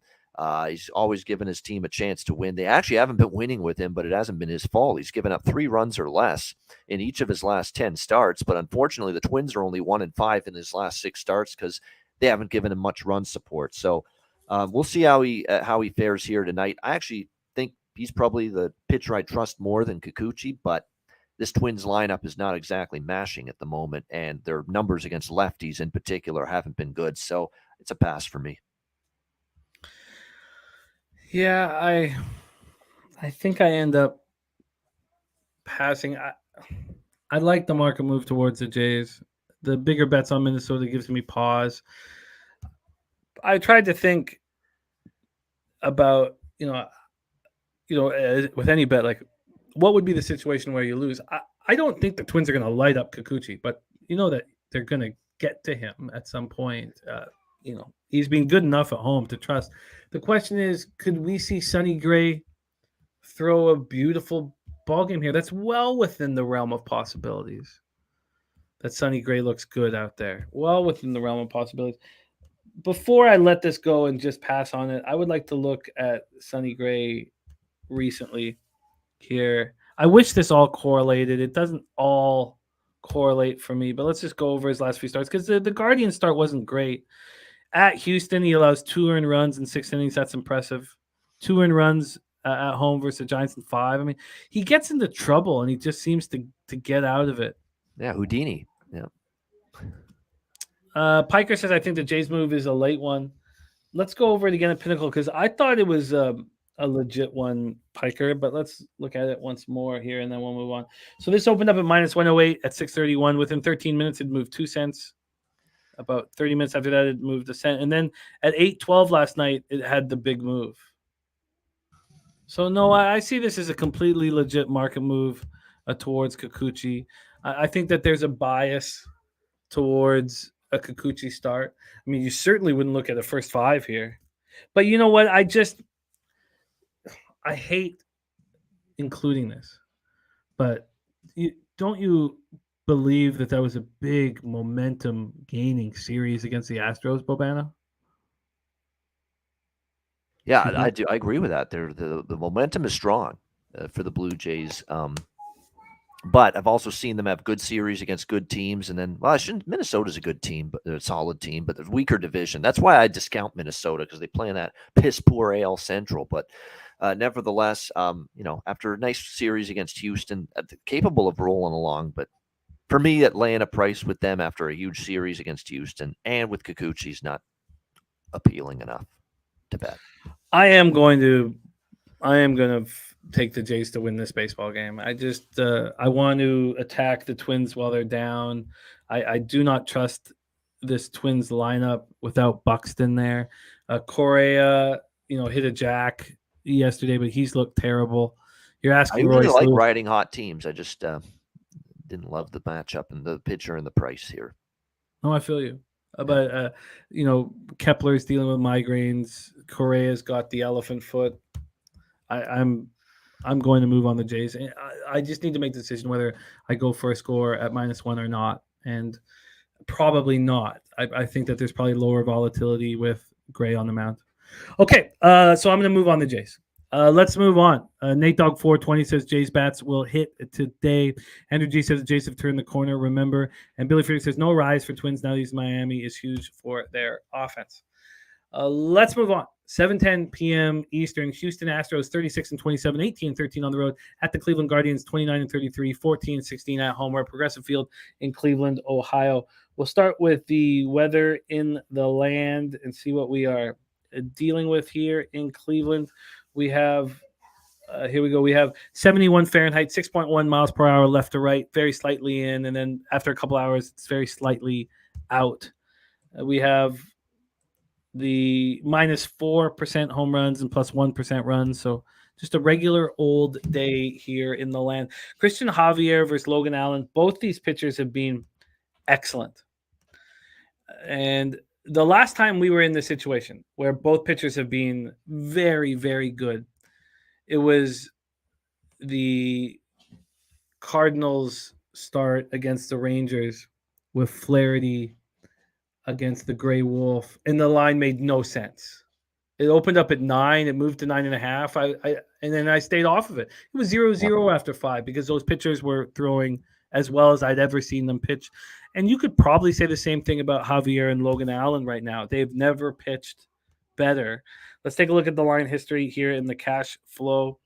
The Guardians opened up at +110. They're now -101. So an 11-cent move towards Logan Allen and the Guardians.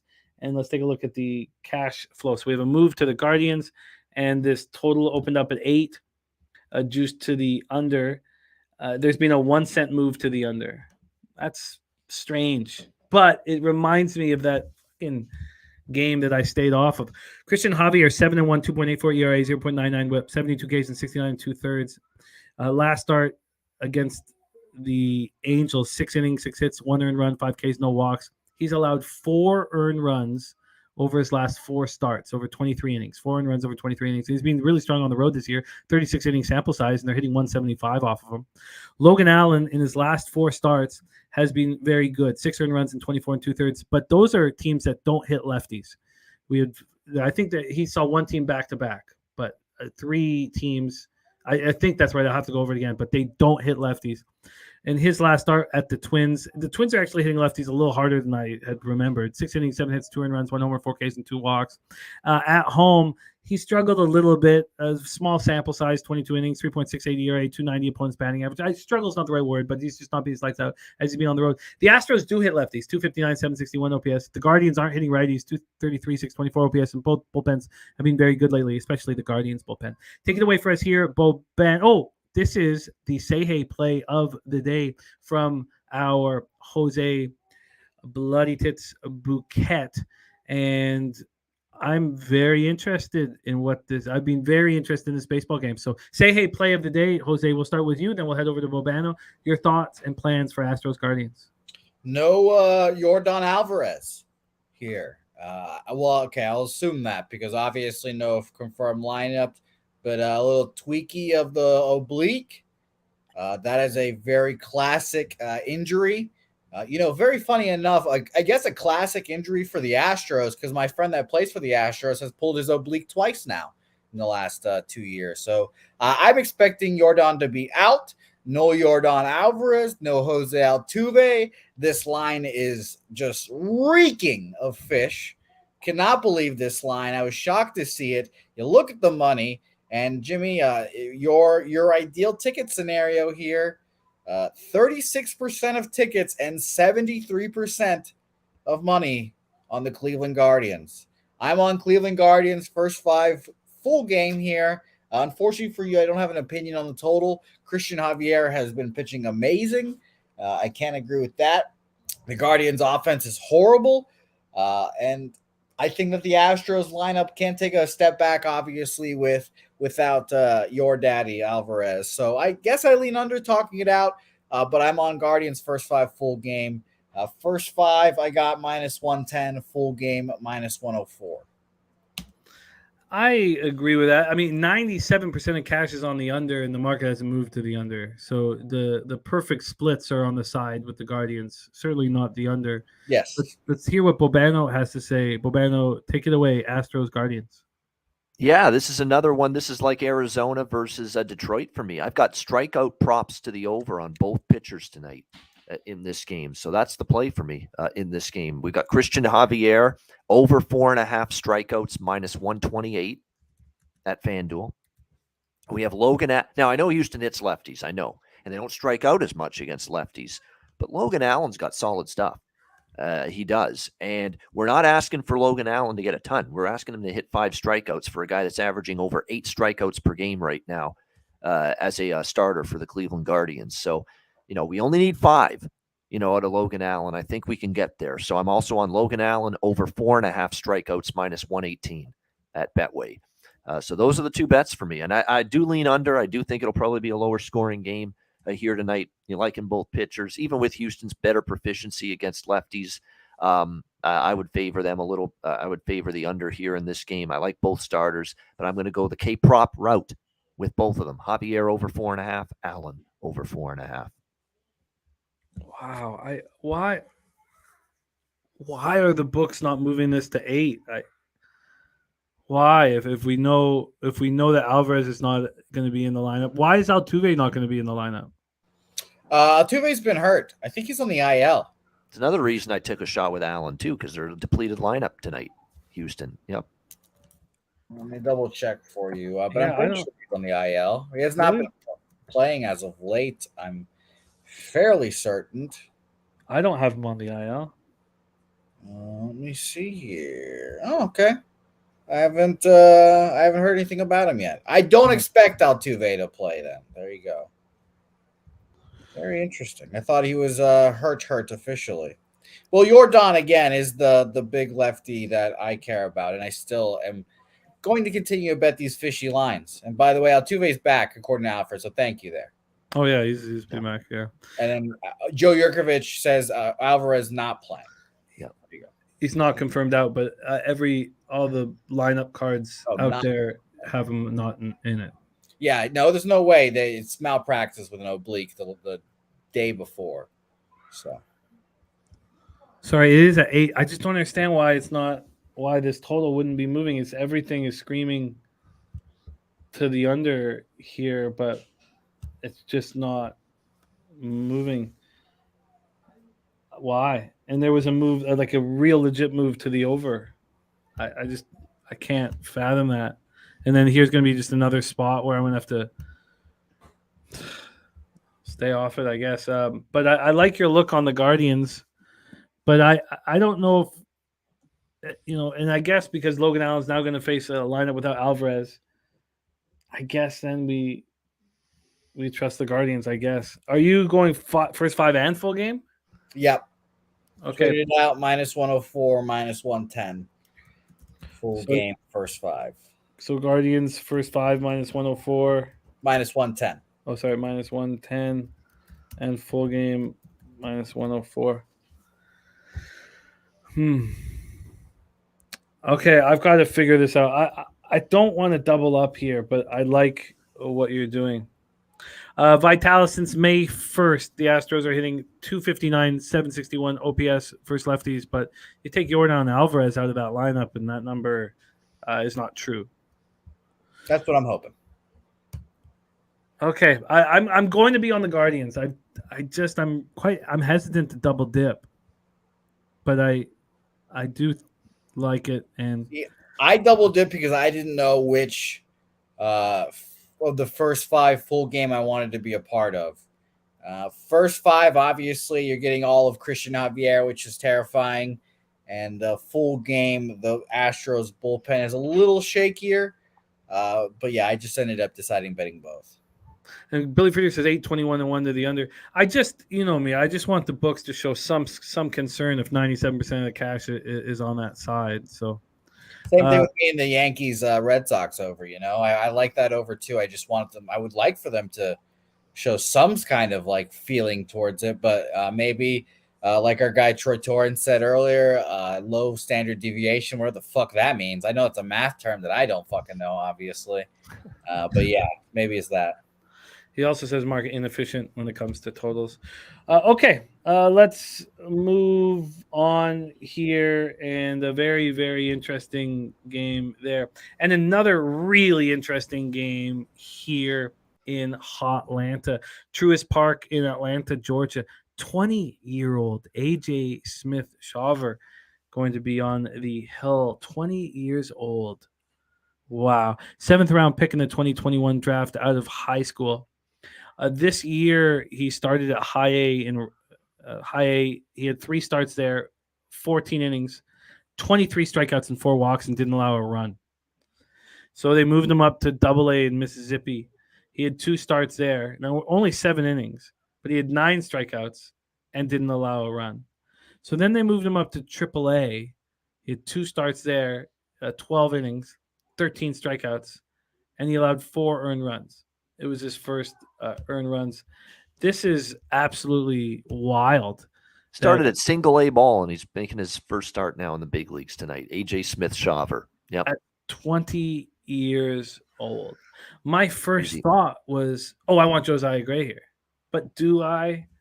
The market wasn't moving towards Josiah Gray. It started moving towards Atlanta. You imagine that clubhouse after that win last night. I mean, do you really want to fade this group here?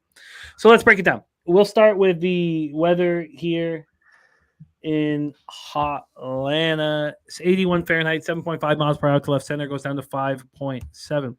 -6% home runs, plus 5% runs, according to Ballpark Pal. Go over to the line history here for this one. We had no move. The Braves opened up -198. They're now -194. So a very small, like 3-cent move, basically, towards the Nationals. Let's take a look at the total in this one. I think that will be telling. This opened up at 10, juiced to the under, and it's moved to 10.5. So they see what's happening in Atlanta, and they expect one of these pitchers to get touched.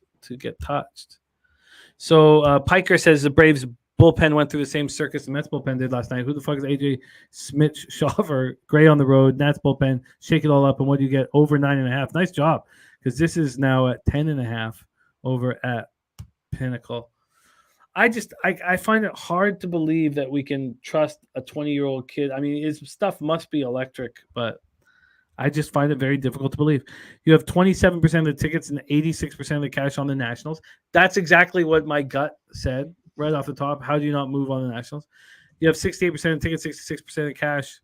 Can you say that because 86% of cash are on the Nationals that this is enough of a move? There's our guy Julian Cesario in the house.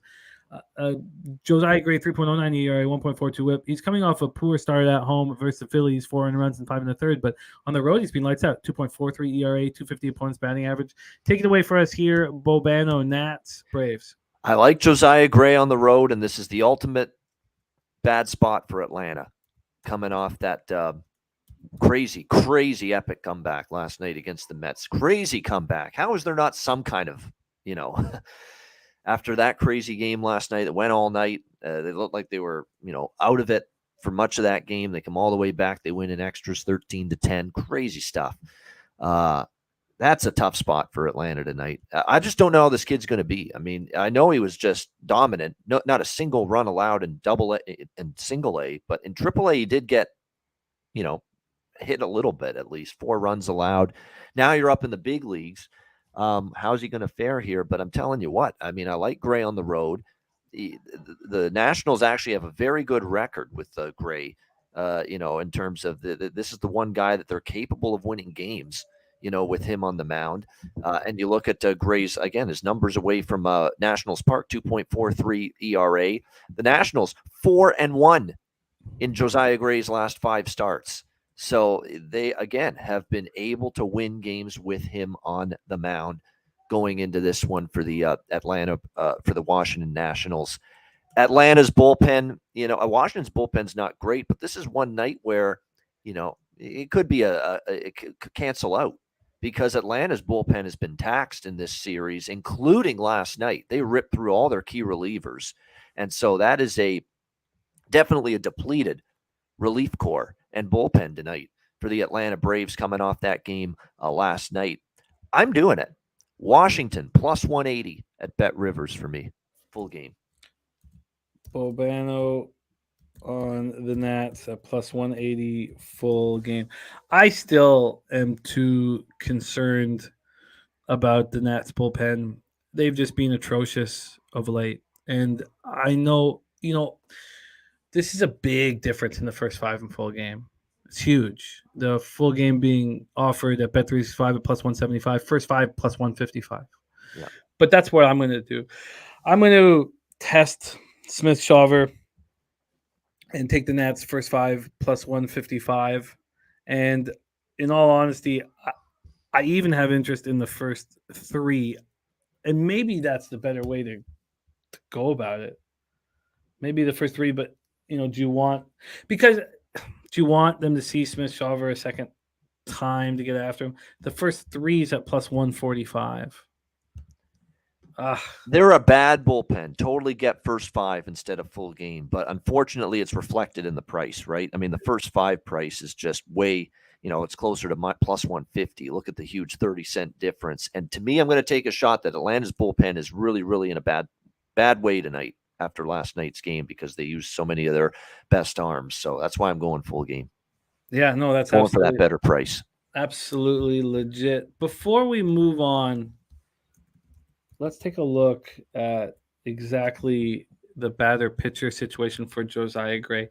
And I don't need to put too much emphasis in it because, I believe that Josiah Gray is now much better than he was, last year. And so, but I would like to look. So he gets Acuna out. Acuna hitting 1 for 6, but that one was a jack. Albie's hitting 444 against him with a jack. RC at 333. Harris 200. Olsen 2 for 5 with 2 jacks. He gets Austin Riley out. That helps. Rosario out. That helps. So let me just dive into this a little bit more. I think that we can have some confidence in the Mets, having to be somewhat tired here. I mean, I think we have to think that they would be somewhat tired after that performance. But let's just go to Jose Gray's splits so that I can have some more confidence in this spot. This year, he faced the Braves in 5 innings and 5 earned runs. Was that at Truist? That was at home at Nationals Park. So again, we're going to say, oh, it's okay because he's so good on the road, I guess. And then here in 2022, he shut down Atlanta. 11 innings against Atlanta, 1 earned run. And again, that wasn't at Truist. That was at Nationals Park. Oh, I tell you what, I'm not going to double up. This I have to pick either the first 3 or the first 5, and I lean towards just the first 3. I think I will. I mean, the hope would be that this 20-year-old is nervous. So, okay, I've got to decide there. I'm leaning towards just the first 3 here. Okay, and Piker saying, by the way, this is nothing about Josiah Gray. Says Gray is good in his opinion, but Braves are just a machine. No, I get it. Okay, and Joe Yerk says that Braves bullpen last night, 6 innings, 2 earned runs. Yeah, they got them to win. Well, the offense helped. Okay, so Bobano's on the Nats full game at plus 180. Plus 180. And Jose says we're all on the Nats. So Jose on the Nats. Jose's on them? Oh, my gosh. Wow. All right, let's move on. Change my opinion now. Let's move on. Oh, yeah, we beat up those CFL games. We beat them all up, Nuke.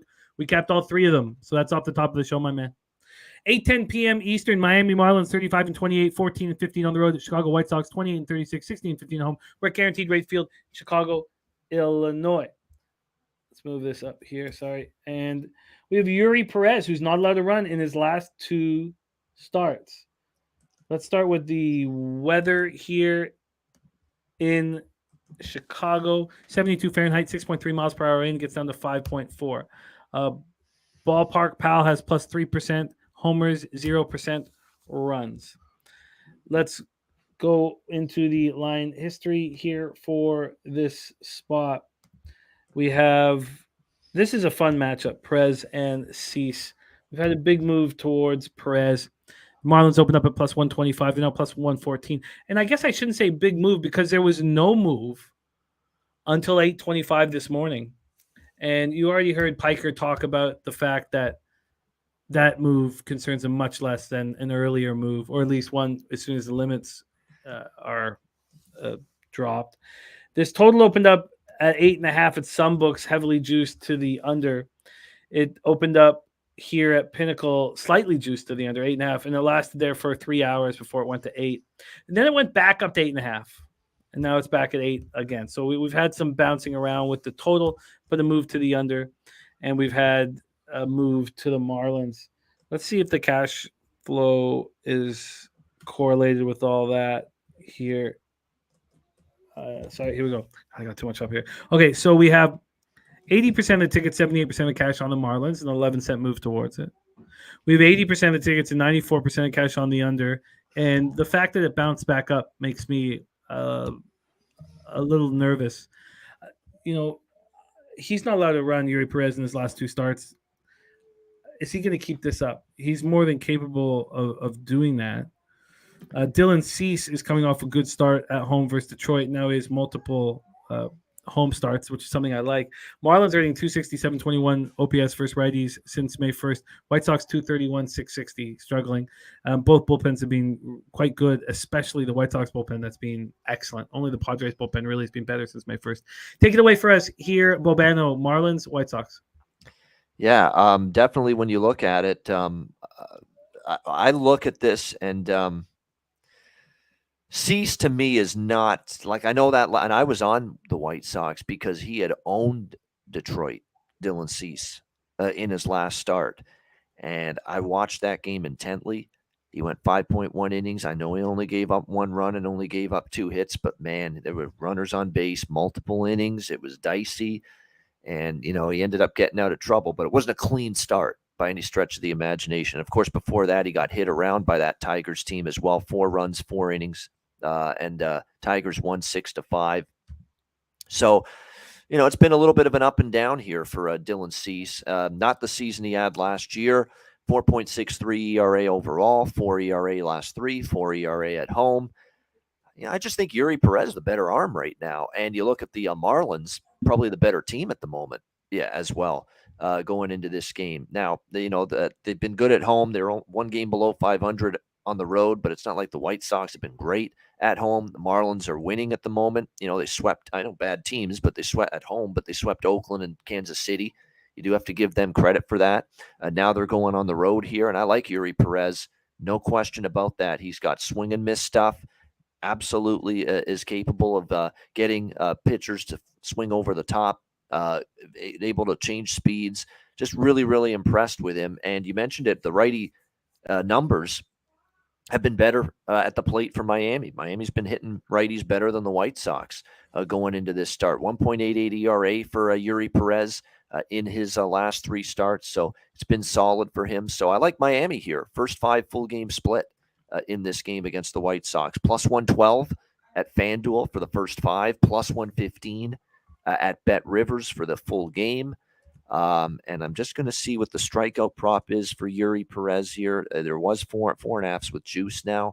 So it's gone up a little bit. I'm trying to think here. Should I, with the strikeout prop? Let me just see what the White Sox have done the last 10 here against righties. They've struck out 6.4 last 10 against righties, 6.6 for the season against. You know what? I'm gonna add that at a nice price. Over 5.5 strikeouts, Yuri Perez, plus 144 at Pinnacle. I definitely will take it at that number. What did you get first 5 on the Marlins? Plus 112 and plus 115 for the full game. I just want to see what the total's done here on this first 5. Did Pinnacle ever hang a 4.5? Yeah, they did. They opened it at 4.5. Dropped down to 4 within 4 hours, but then it went back up to 4.5 at 3 in the morning. Down to 4, back to 4.5. Down to 4. We've now had Good point, Gerald. I knew I forgot to say something about why I also thought it was a tricky spot for the White Sox today. Exactly. Doubleheader against the Yankees and with travel. Not good. Not good, no. No.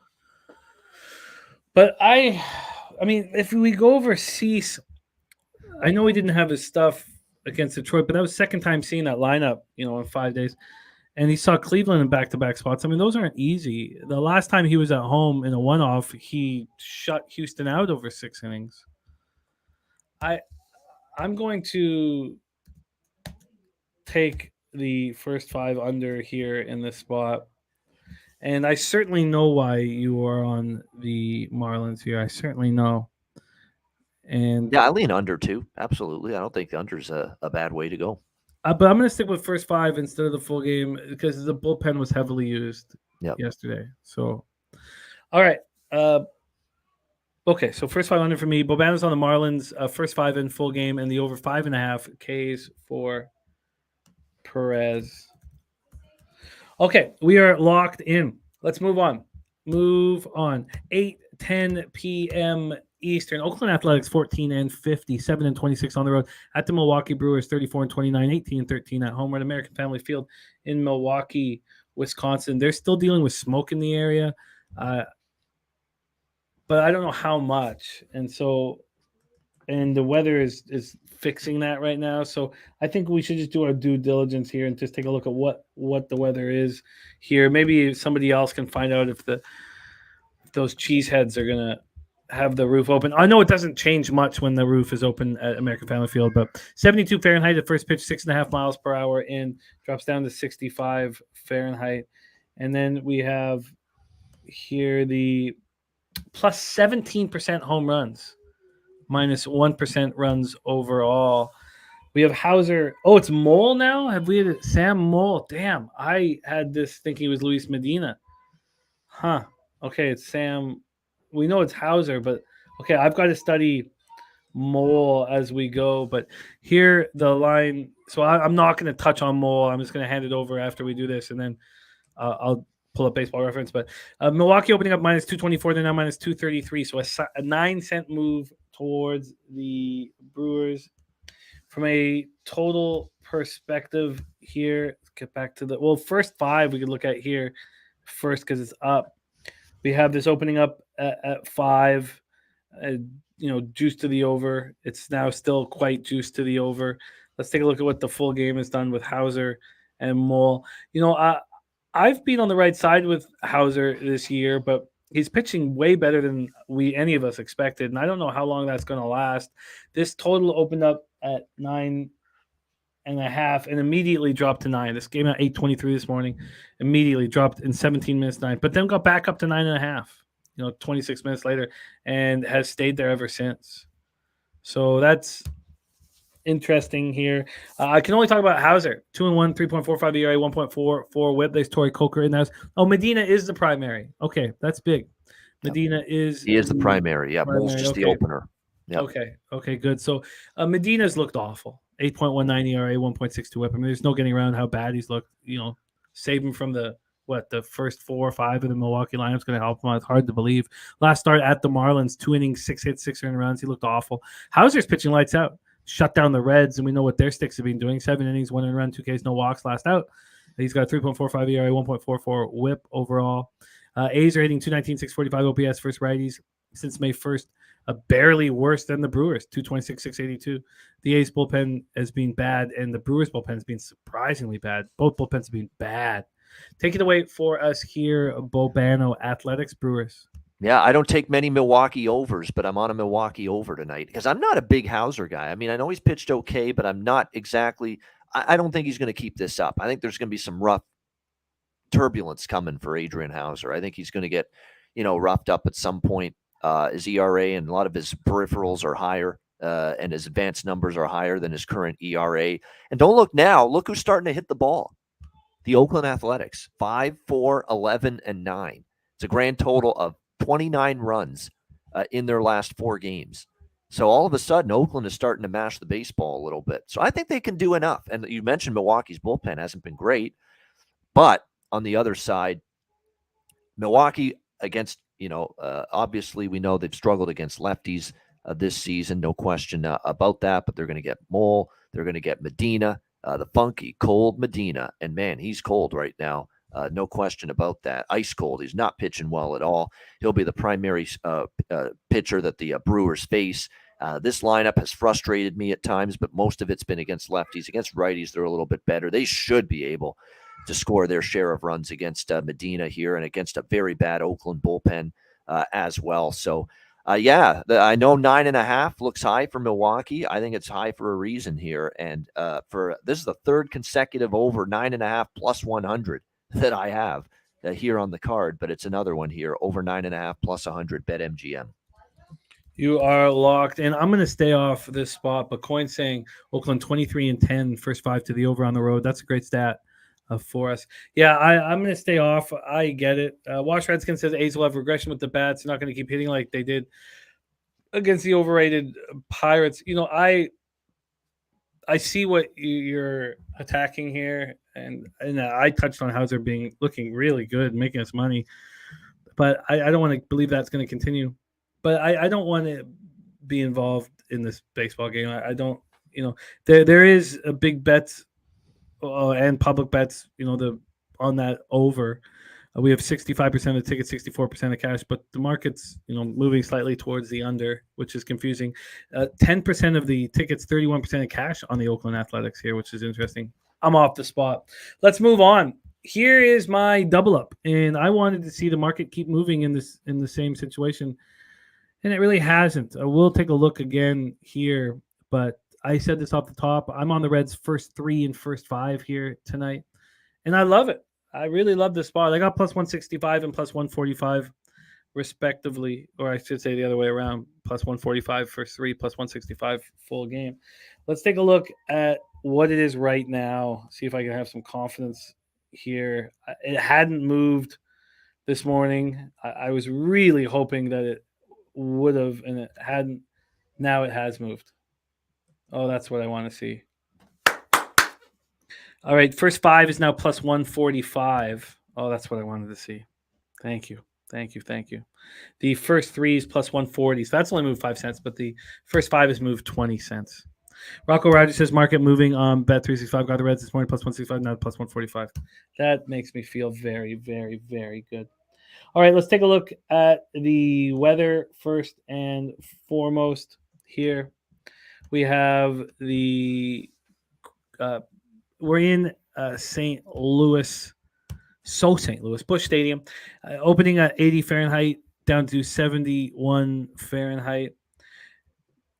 For the Ballpark Pal, they consider this the worst situation for offense on the card. Minus 23% home run rate, minus 11% run rate. So that's the worst of every single spot here. And Piker says, okay, Reds, I was waiting to hear what we thought. I've been on Reds all year. And he's adding first five as well. A DC Capper, by the way, on the Brewers run line. So here we go. Ben Lively going up against Jordan Montgomery. Let's just take a real look at what exactly Pinnacle did. I know I've given you guys what Bet365 did, but let's see what Pinnacle has done on this spot. This opened up. This is great. This is just fucking perfect. This opened up with the Cardinals at minus 181. They're now minus 164. So, the Reds have gone from plus 165 to plus 150. So a big, juicy move there, which makes me feel good about my spot. And then for the total, we've had a huge move to the under.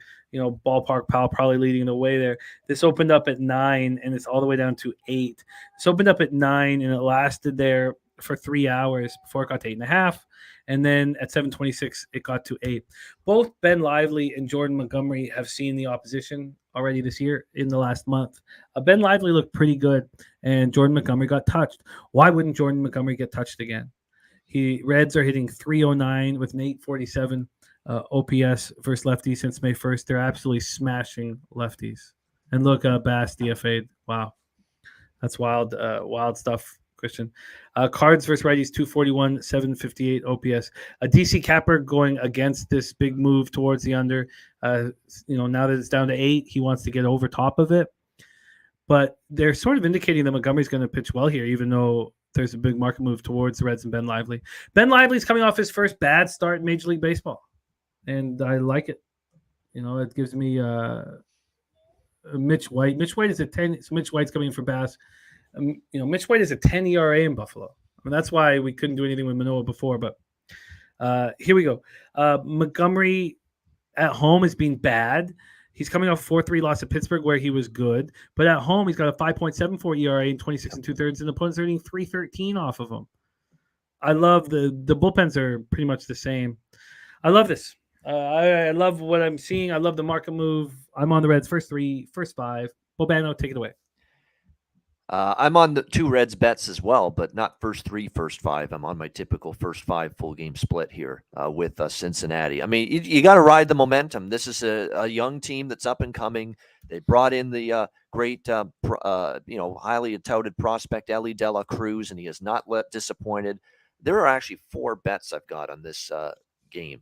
We're on Cincinnati, and you're right. Ben Lively, I know he didn't pitch as well against Milwaukee, but he's still got a 3 ERA overall, 1.13 on the road.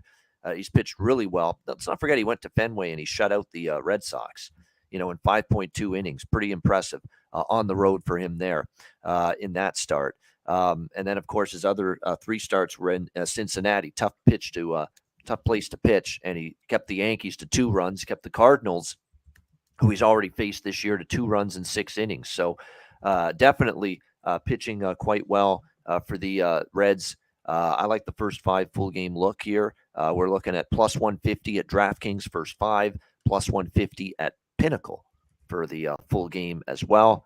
And then 2 props on this game. I'm on Ben Lively over strikeouts. Ben Lively over 4.5 strikeouts, plus 115 at PointsBet.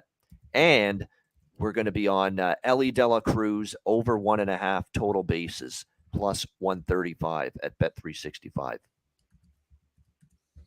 All right, you are locked in over 1.5 base. All right, let's review everything here for us in this game.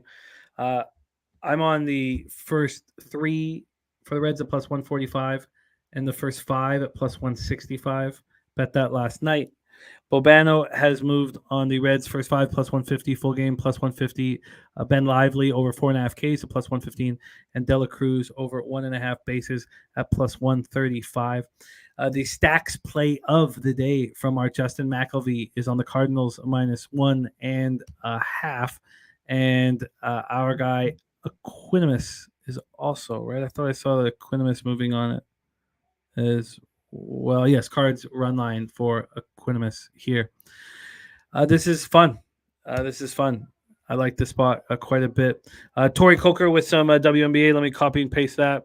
You can get that over 1.5 bases at plus 138. So we'll give you that difference here of 3 cents. Very difficult to put out action at the line that's available right now. And so we thank you for doing that, Billy, my guy. So plus 138 for De La Cruz. Okay, we're locked and loaded in that one. Let's keep rolling. Next up for us, 8:40 p.m. Eastern. San Diego Padres 29-33, 14-15 on the road. At the Colorado Rockies 26-38, 15-17 at home at Coors Field in Denver, Colorado. We have the RBI play of the day. You got to keep the track of how good it's been. I think it's pretty simple right now, but the RBI play of the day, I believe it's 5-1 plus 8.0 units. And we're trying to come up with a name for the run batted in play of the day for our guy Mike M, known for the pip slap play of the day and the hip to be square play of the day. So if you guys can think of a name and help us think of a name for the RBI play of the day, it's Mookie Betts at plus 165. Here we go. Yu Darvish going up against Austin Gomber. Hard to talk about Yu Darvish without thinking about the money that Dabby Cab makes on him first 5. It's going to be raining at first in Colorado, but then that's supposed to stop. 69 Fahrenheit, 11 miles per hour out, drops down to 7.9 miles per hour. Let's take a look at what Ballpark Pal thinks of Coors here. They think it's extremely offensive, extremely humid, plus 17% home run rate in the thin air with the rain, plus 23% doubles and triples, plus 26% runs. To put that into perspective, second is Truist Park, plus 5% runs. Coors is plus 26% runs. That's wild, absolutely wild. Yu Darvish 4-4, 4.10 ERA, 1.12 WHIP. He's allowed 8 home runs in 63 2/3. So he's been barreled up at times. He looked great in that last win at home versus the Cubs. 7 innings, 2 hits, no runs, 9 Ks, 1 walk. On the road, he's got lit up and smoked. 6.08 ERA, 2.48 opponent's batting average. But that would include the Mexico City start. No, because they were a home team in that series, weren't they, in Mexico City? So that wouldn't. I'll have to double check that. Austin Gomber here, 6.99 ERA, 1.64 WHIP. He's looked awful, absolutely awful. And Spencer Olsen said that he's definitely drinking the Kool-Aid on since he's circa hanging that plus 34.5 to 1 to win the division. Look at that RBI returning bankroll investment. We got lots of great ideas. Keep them coming. I know Mike's going to be writing them down. Gomber's last start was bad. He lasted 2 2/3 against the Royals, who are hitting lefties better. At home, he's been atrocious. 8.64 ERA, 3.24 opponent's batting average, and 33 1/3. He's allowed 9 home runs. Padres are starting to smack lefties, 248, 787 OPS since May 1st. And the Rockies are hitting righties very hard, with 280, 776 OPS. Padres bullpen, 2.21 ERA, 1.01 WHIP since May 1st, the best in Major League Baseball. Rockies bullpen been struggling, 4.60 ERA, 1.51 WHIP. Let's take a look at the line history. We know that the weather is very conducive to overs, but the over is moving.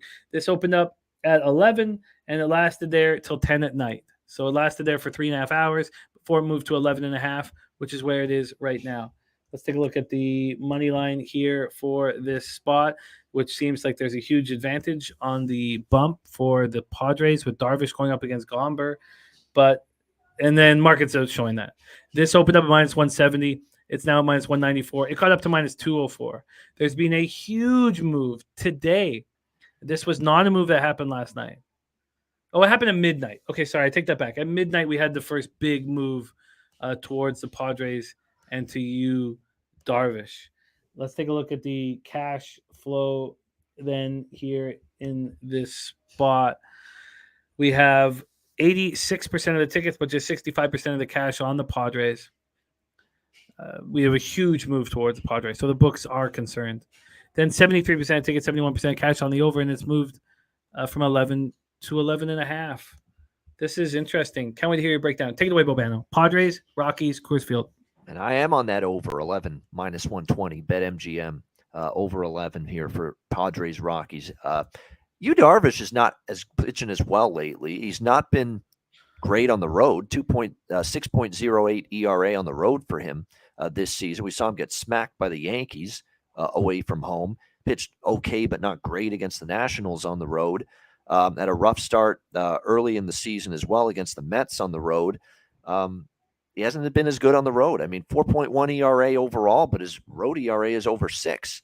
And look at his results against the Rockies.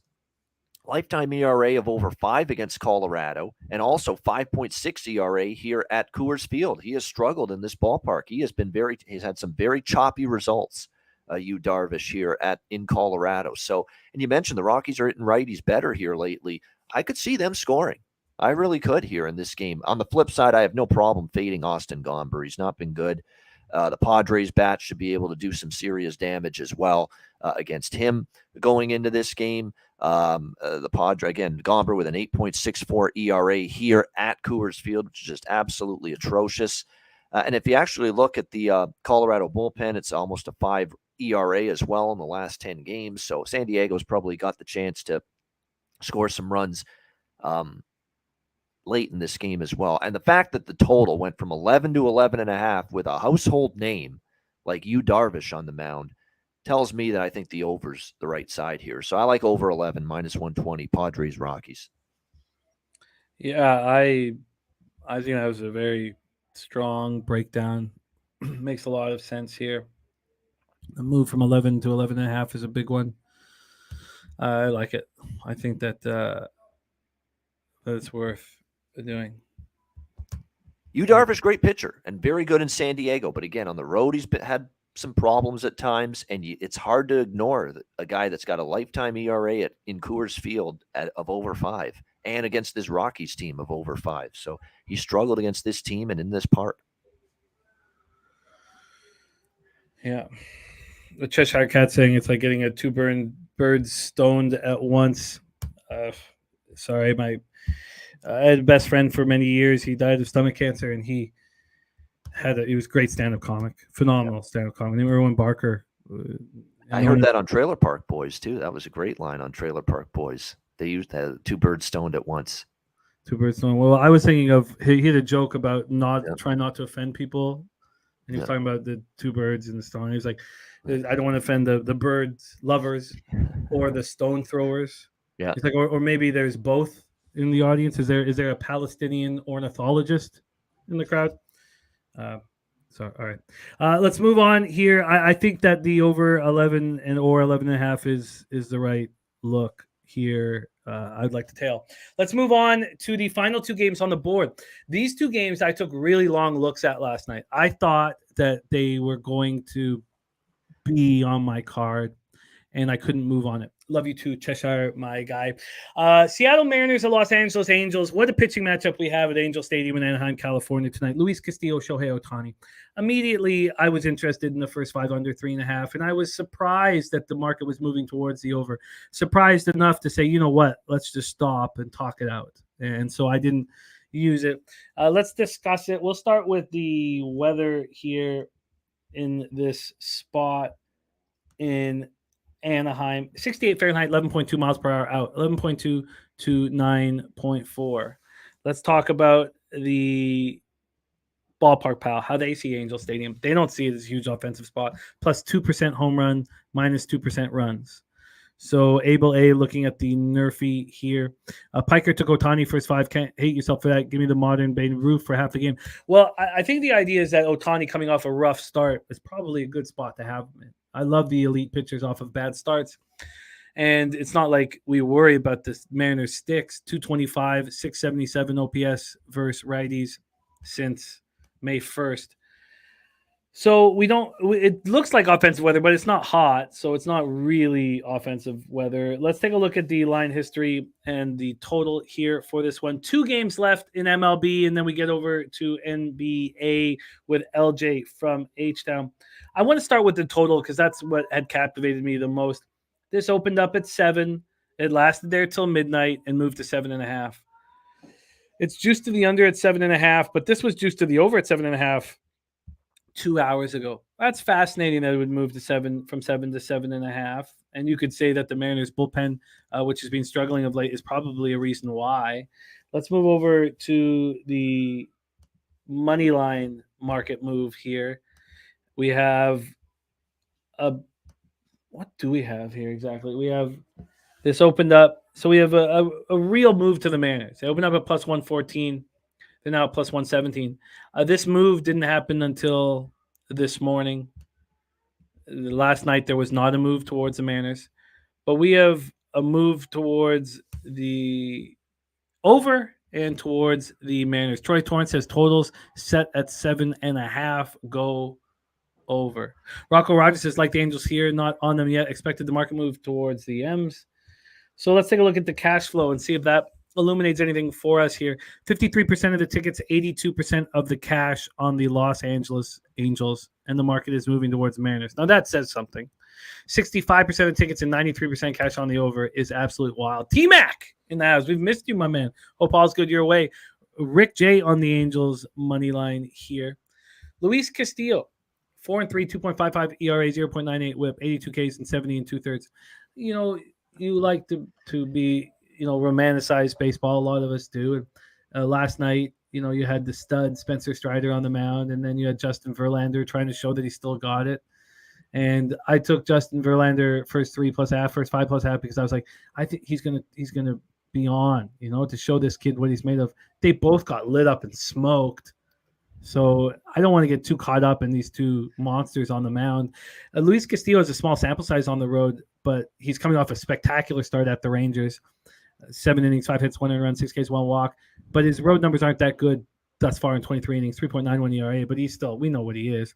And then Shohei Ohtani now with a 3.30 ERA, 1.01 WHIP, 96 Ks in 71 innings, but he's allowed 10 home runs in those 71 innings. He's not happy about that. He's been very good at home. 39 innings, 3-1, 2.31 ERA, 154 opponents batting average. Mariners aren't hitting righties. Angels are. Mariners bullpen's been struggling. But Munoz is back, so that should start changing. And the Angels bullpen has been mediocre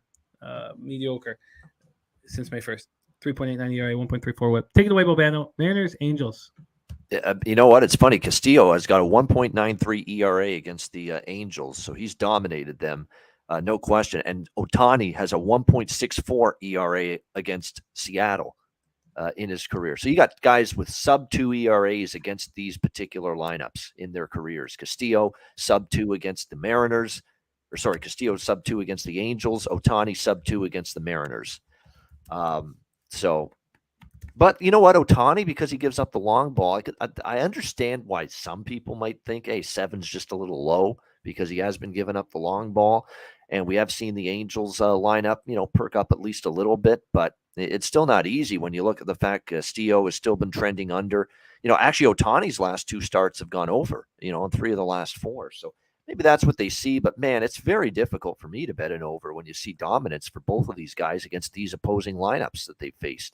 And again, these are divisional teams as well. So, you have to face them over and over again, and they still have dominant numbers, both of these pitchers against those lineups. So it's a great pitching matchup. I'm looking forward to it. I have no part of the side. I think it could go either way here as far as the side goes. I lean under with the total, but I do have 2 strike. This is another dual strikeout prop game for me, Jimmy, with this one. Ohtani over 7.5 strikeouts at minus 135 at the score bet. So that's Ohtani over 7.5 strikeouts minus 135. And also I'm going to go with Luis Castillo for Seattle over 6.5 strikeouts minus 135 at Pinnacle. I definitely think you're going to see a lot of missed swings from both of these lineups against these opposing pitchers here tonight. Yeah, this is it's a fascinating game. I'm going to let the market take me off of this. It's surprising that it's been moving to the over. Uh, which of these pitchers is going to show how spectacular they are? I mean, it could be one, could be both. I'm not going to coin flip and say it's going to be Ohtani and not going to be Castillo or whatever. And I'm going to respect that 93% cash on the over. So I'm going to stay off of this here. But Bobano has moved on strikeout props. Ohtani over 7.5 Ks minus 135. Castillo over 6.5 Ks at minus 135. Joe Yurkovich tie after 2 innings at plus 138. That seems crazy to me. I mean, wouldn't you think that they could get through 6 outs each before a run is scored? That's a huge line. What? And crazy, I mean, like that line is crazy. That makes a ton of sense. Let's move on to the final game on the board here before we get into NBA Finals Game 4 with LJ from H-Town. 10:15 p.m. Eastern. The Chicago Cubs 26-36, 11-20 on the road at the San Francisco Giants 32-30, 17-15 at home. Oracle Park in San Francisco, California. Let's start with the weather at Oracle. We have 57 Fahrenheit, 13.4 miles per hour out to right center. It goes up to 13.8. Minus 30% home runs, though. Minus 9% runs, the second worst spot on the board, according to Ballpark Pal. I thought very closely about Stroman, and I asked our guy Nufflesh what he thought about this spot last night, and he put together a real possibility of a dead nuts under here with Stroman against DeSclafani. The question is, can you trust DeSclafani? He's been so good at home since he moved to the Giants, but not this year. This year he's got a 4.99 ERA, 280 opponents batting average at home, 31 Ks, 9 walks. But it feels like against the Cubs, who are just not hitting, 210, 643 OPS first righty since May 1st, that this might be the spot for him. Marcus Stroman, 6-4, 2.39 ERA, 1 whip, 68 Ks in 79 innings. Last start, 6 innings, 4 hits, 1 run wasn't earned, 6 Ks, 3 walks, 7-1 win at the Padres. On the road this year, 2.73 ERA, 221 opponents batting average. He's allowed 1 home run in 33 innings on the road. He's been excellent. The Giants are just hitting 247, 11 OPS first righties, and the Cubs bullpen's been atrocious, where the Giants bullpen has been very, very good. DC Capper is on the Chicago Cubs. I couldn't move on them full game after watching their anemic offense and their horrific bullpen. But I was very close to moving on them first 5, but it just didn't correlate for me. And it really isn't still. I can't understand this love for DeSclafani here. And I'm like, what am I missing? Let's take a look at the line history here. This opened up with the Giants minus 114. They're now minus 112. There was a move towards the Cubs this morning, but it's come back. So we have a 2-cent or a 1-cent move basically to the Cubs. Let's take a look at the total here in this spot. We have it opening up at 7.5, and now there's 8s on the board. Wow. There's 8s on the board, and this moved immediately. So this wasn't available, this total, last night. It comes available at Pinnacle at 7:57 a.m. Within 3 minutes, it's at 8. 3 minutes. That's wild. So we have a move to the over and no move on the side. 51% of the tickets, 63% of cash are on the Giants. 81% of tickets, 94% cash on the over. I mean, we're talking an immediate move to the over. Joe Yurkovich says Giants' first game out of Coors, no day off. Cubs' last 3 innings last night was pathetic. Maybe they strike first here, says Joe Yurkovich. So let's hear what Bobano has to say about our final game on the board. Oracle Park, San Francisco, Cubbies, Giants. I definitely want to back Stroman in some form here. He's been excellent. I don't trust the Giants to hit him. But at the same time, the Cubs' offense is awful, is brutal right now. How do you have any confidence right now in what Chicago is offering at the plate? You don't. And their bullpen has kind of had an issue. So, first 5, yeah, I kind of lean with that, because definitely Stroman to me is the advantage over DeSclafani, who's only lasted a few innings and been roughed up in 2 straight starts. He has that near 5 ERA at home. He's only had 2 strikeouts in each of his last 2 starts, which talked me off the DeSclafani strikeout props because A, I don't know if he's going to pitch deep, and B, I don't know if he's going to pitch well. Even though the Cubs are a team I like to target for strikeout props for the opposing pitcher. But to me, what I'm going to do here is I don't trust the Cubs lineup fully. with what I've seen. Like they couldn't hit some really bad pitchers. And DeSclafani's not really good at home right now, but they've struggled to even hit bad pitching lately, the Cubs. So it's hard to pull the trigger with the Cubs. But I want to back Stroman in some form. So how do I do that? Well, the strikeout prop. That's what you do, and that's what I'm on here. Marcus Stroman over 4.5 strikeouts minus 120 at BetMGM. So that's Stroman over 4.5 strikeouts minus 120 at BetMGM.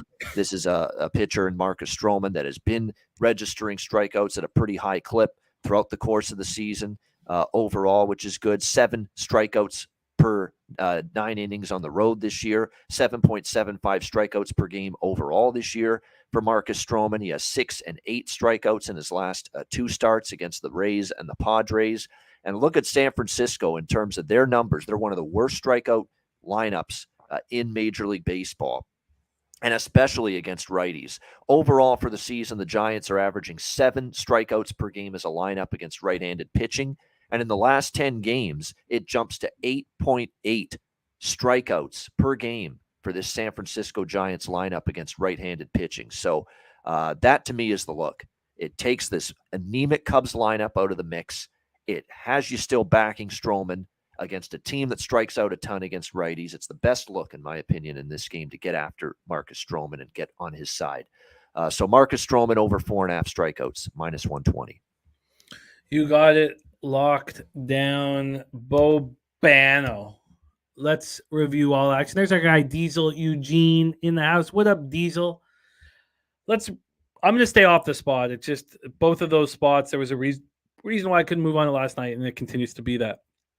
Let's review all action here in MLB. I will review the rest of the action in CFL here after the show. This 4.5, first 5 under 4.5, I moved on in Arizona, Detroit. I did bet it. I was worried that it was going to move to 4. It's moved 5 cents since I bet it, so it's now minus 130 at bet 365. Ron Crawford's spreadsheet play today is Arizona minus 1 at minus 112. And Bobano gets his card started with strikeout props. Merrill Kelly over 5.5 Ks. Michael Lorenzen over 4.5 Ks. The Lorenzen props at plus money. Rangers, Rays, we stayed off. And then we have both Jose and Bobano all over the Red Sox. Jose moved last night, destroyed the line move at plus 157 full game. He added the plus 135 first 5, and he's on Devers home run at plus 400. Bobano's on the Red Sox full game plus 132, and the over 8 at minus 110. I am off that spot. And Nutflush On says, remember, the strikeout numbers will include a few of those players that were sent down. He said that, there's been a logjam in that roster, and there was some movement towards the under. There was a logjam in that roster, and it opened up some space with the players sent down.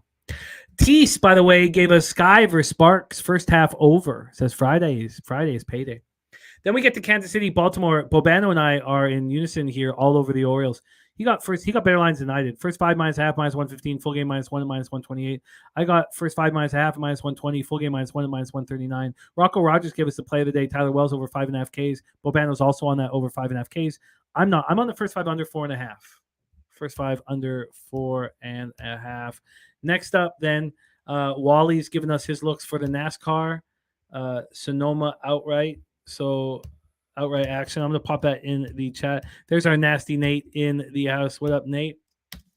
So then Bobano's on the over 9.5 at plus 100 in LA, Philly. I'm off. He's on the over 9.5 at plus 100 in New York, Pittsburgh. And I have decided, and I know it's late, and I know markets moved so far, but I am going to move on the Pirates here against the Mets. I think first 5 in full game. I'm not entirely sure here. Jays minus 1 or money line. I'll make that. I'm leaning now towards the money line because I think there's lower implied volatility with Sonny Gray on the mound. I'm going to be on the Guardians. I'm not sure if I'm going to double up here. I've got to make that decision. But we have strikeout props for Bobano. Christian Javier over 4.5 Ks at minus 128. Logan Allen over 4.5 Ks at minus 118. Then Bobano's on the Nats at plus 180. I'm going to be on them either first 3 or first 5. And I've got to make a decision. I'm not going to double up. I've got to make that decision. Great to see Nasty Nate rolling with us. Wash Redskin says Mets in a get-right series. Oh, I don't doubt that they get right in this series, but that's an exhausted, deflated group right now. And also the 20-year-old, I'm going to see if he can have some jitters. We'll see. I'm going to be on the first 5 under here in Perez, Cease, Marlins, White Sox. Bobano doubled up on the Marlins, plus 112, plus 115, and on Perez over 5.5 Ks, plus 144. Torrey Coker gave us the Liberty first half under 82.5. Bobano is on the over 9.5 at plus 100 in Oakland and Milwaukee. I'm on the Reds first 3 and first 5. I got great numbers, plus 165 and plus 145 respectively. That's now plus 145 and plus 140 at bet 365. Bobano's on the Reds first 5 in full game. He's also on Ben Lively over 4.5 Ks and Dela Cruz over 1.5 bases. And Stacks play of the day from our Justin McElvee's on the other side of that. So then we have the RBI play of the day from Mike M. That's Mookie Betts at plus 165. RBI play of the day. That RBI play of the day, 5-1 plus 8 units. Then Bobano is on the over 11 at minus 120 in San Diego, Colorado, and I'm very interested in joining him there. I ended up staying off Seattle and the Angels. First 5 under 3.5 I thought a lot about, but there's a big market move towards the over. Bobano's on strikeout props. Otani over 7.5 Ks. Castillo over 6.5 Ks. Bobano's on Stroman over 4.5 Ks at minus 120. And Piker says Rangers, Orioles, Twinkies early, Reds, Angels early, overs in Colorado, Atlanta, Pitt, and Philly for Piker, who's white hot right now. There you have it. There is our MLB breakdown with CFL breakdown. Excellent work, Bobano. Thank you for sharing your hard work with us. Please follow Bobano on Twitter at Bobano. And 3 straight winning shows for him here on Betting with the Bag. Combined in those 3 shows, 20 wins, 8 losses, plus 10.92 units. Stay hot, Bobano. Stay hot, my man. Any last words for the Capper supporting the show? Yeah, great MLB season, and finally it's starting to play out that way on this show as well, with the 3 really strong MLB showings in a row here on Fridays that I've been on. So hopefully we keep that going tonight. Looking forward to it. Shout out to everyone in the chat. Hit the like button. Make sure you do that. Have a great weekend. Cash some tickets, and I guess I'll see you in 2 weeks, June 23rd. I will be back on a Friday right here on Betting with the Bag. I look forward to it, my man. There he is, Bobano from Hamilton, Canada's black and yellow. We move on to NBA Game 4 of the NBA Finals, and what a beauty we have here. Not only with the game, but also with the Capper joining us. Love working with the man from Houston, Texas. Please welcome LJ from H-Town. What up, LJ? What's going on, Jimmy? Happy Friday to you, sir. Shout out to the chat. Everybody that's joining today, man. I made sure that I wasn't at a disclosed location today, Jimmy. I'm back here in the sports chamber because I know how professional you are. So I admire that and I applaud that. So I'm here for you, ready to talk Game 4. And if you know, Jimmy, it was actually a year since I debuted on Jimmy the Bag last year. Warriors in Boston, NBA Finals. The last game of 6, I believe it was. So, hey, it's been a full circle, Jimmy. I've loved every moment I've been on the show with you. So, hey, let's get to work and get these people some money. Oh, man, we are a better group with you working with us. We're fortunate to cap with you. Our guy, LJ from H-Town, ready to cap Game 4 of the NBA Finals.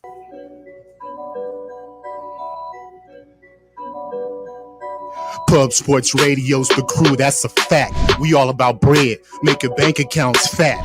Who the hell is that? LJ from the H, I stack green like Boston. Shout out to Nasty Nate from down south, where we ride on slab. 420 highway smoking with that boy Dabby Cab. Swing by Dallas with them Cowboy fans so we can smoke out J Money, cause you know that's our mans. Us against the bookies, put money in our pockets. Fly out to Vegas, meet up with Ski Profit. Hit the sports books, we got money to stack. Can't forget them college picks with that boy Connor Mack. Here we go, LJ, my man. BJ has already come in with his NBA best bet, 2 units, which means $1,000 on the Miami Heat money line at plus 140. NBA Finals Game 4, Denver leading the series 2-1. Nuggets were not very good on the road during the regular season, 19-22, but they sure stepped up in Game 3. A very impressive 109-94 win at Miami. The pace in Game 1 was the slowest I have written down in the 6 years of publicly breaking down these games with you guys. 89.75 possessions a game. That was Game 1. And then now in Game 3, that was Game 1. how slow it was. In game 3, they sped it up a little bit. We heard Mike Malone saying they want to play slow and we want to play fast. 92.50 possessions a game. It didn't speed up that much. Both teams have been playing at 95 possessions a game throughout the playoffs. Let's start with the line history here for this one. This one opened up with Denver -3. They're now -3.5. -3, -3.5. So a half-point move towards the Denver Nuggets. Now 2 games away from their first ever NBA championship. This total opened up at 211. Remember what we've seen here. This started at 219. Now we're down to 211 in game 4. 211. This opened up slightly juiced to the over. There's been a 5-cent move to that over at 211. Let's take a look at the cash flow here for game 4 of the NBA Finals. We have 71% of the tickets, 79% of the cash on the Denver Nuggets, and markets moved a half point in their direction. Let's take a look at the total. This total has 35% of the tickets, but 71% of the cash on the under. Big bets on the under. Abel A says Foster will make sure the Heat win today. Denver had a spectacular performance from Jokic and Jamal Murray. We had our guy, It's Durrell, give us Jamal Murray props. Beautiful. And it was spectacular. 34 points, 10 boards, 10 assists. The first time 2 players on the same team have at least 30 points during a triple-double in NBA history. Jokic, 32, 21, and 10. He became the first player to ever log 30, 20, and 10 in an NBA Finals game. He has 11 triple-doubles in 18 games in the postseason. He's averaging against Miami 33 points, 14 boards, and 9 assists on 59% shooting. So the Nuggets dominated the paint.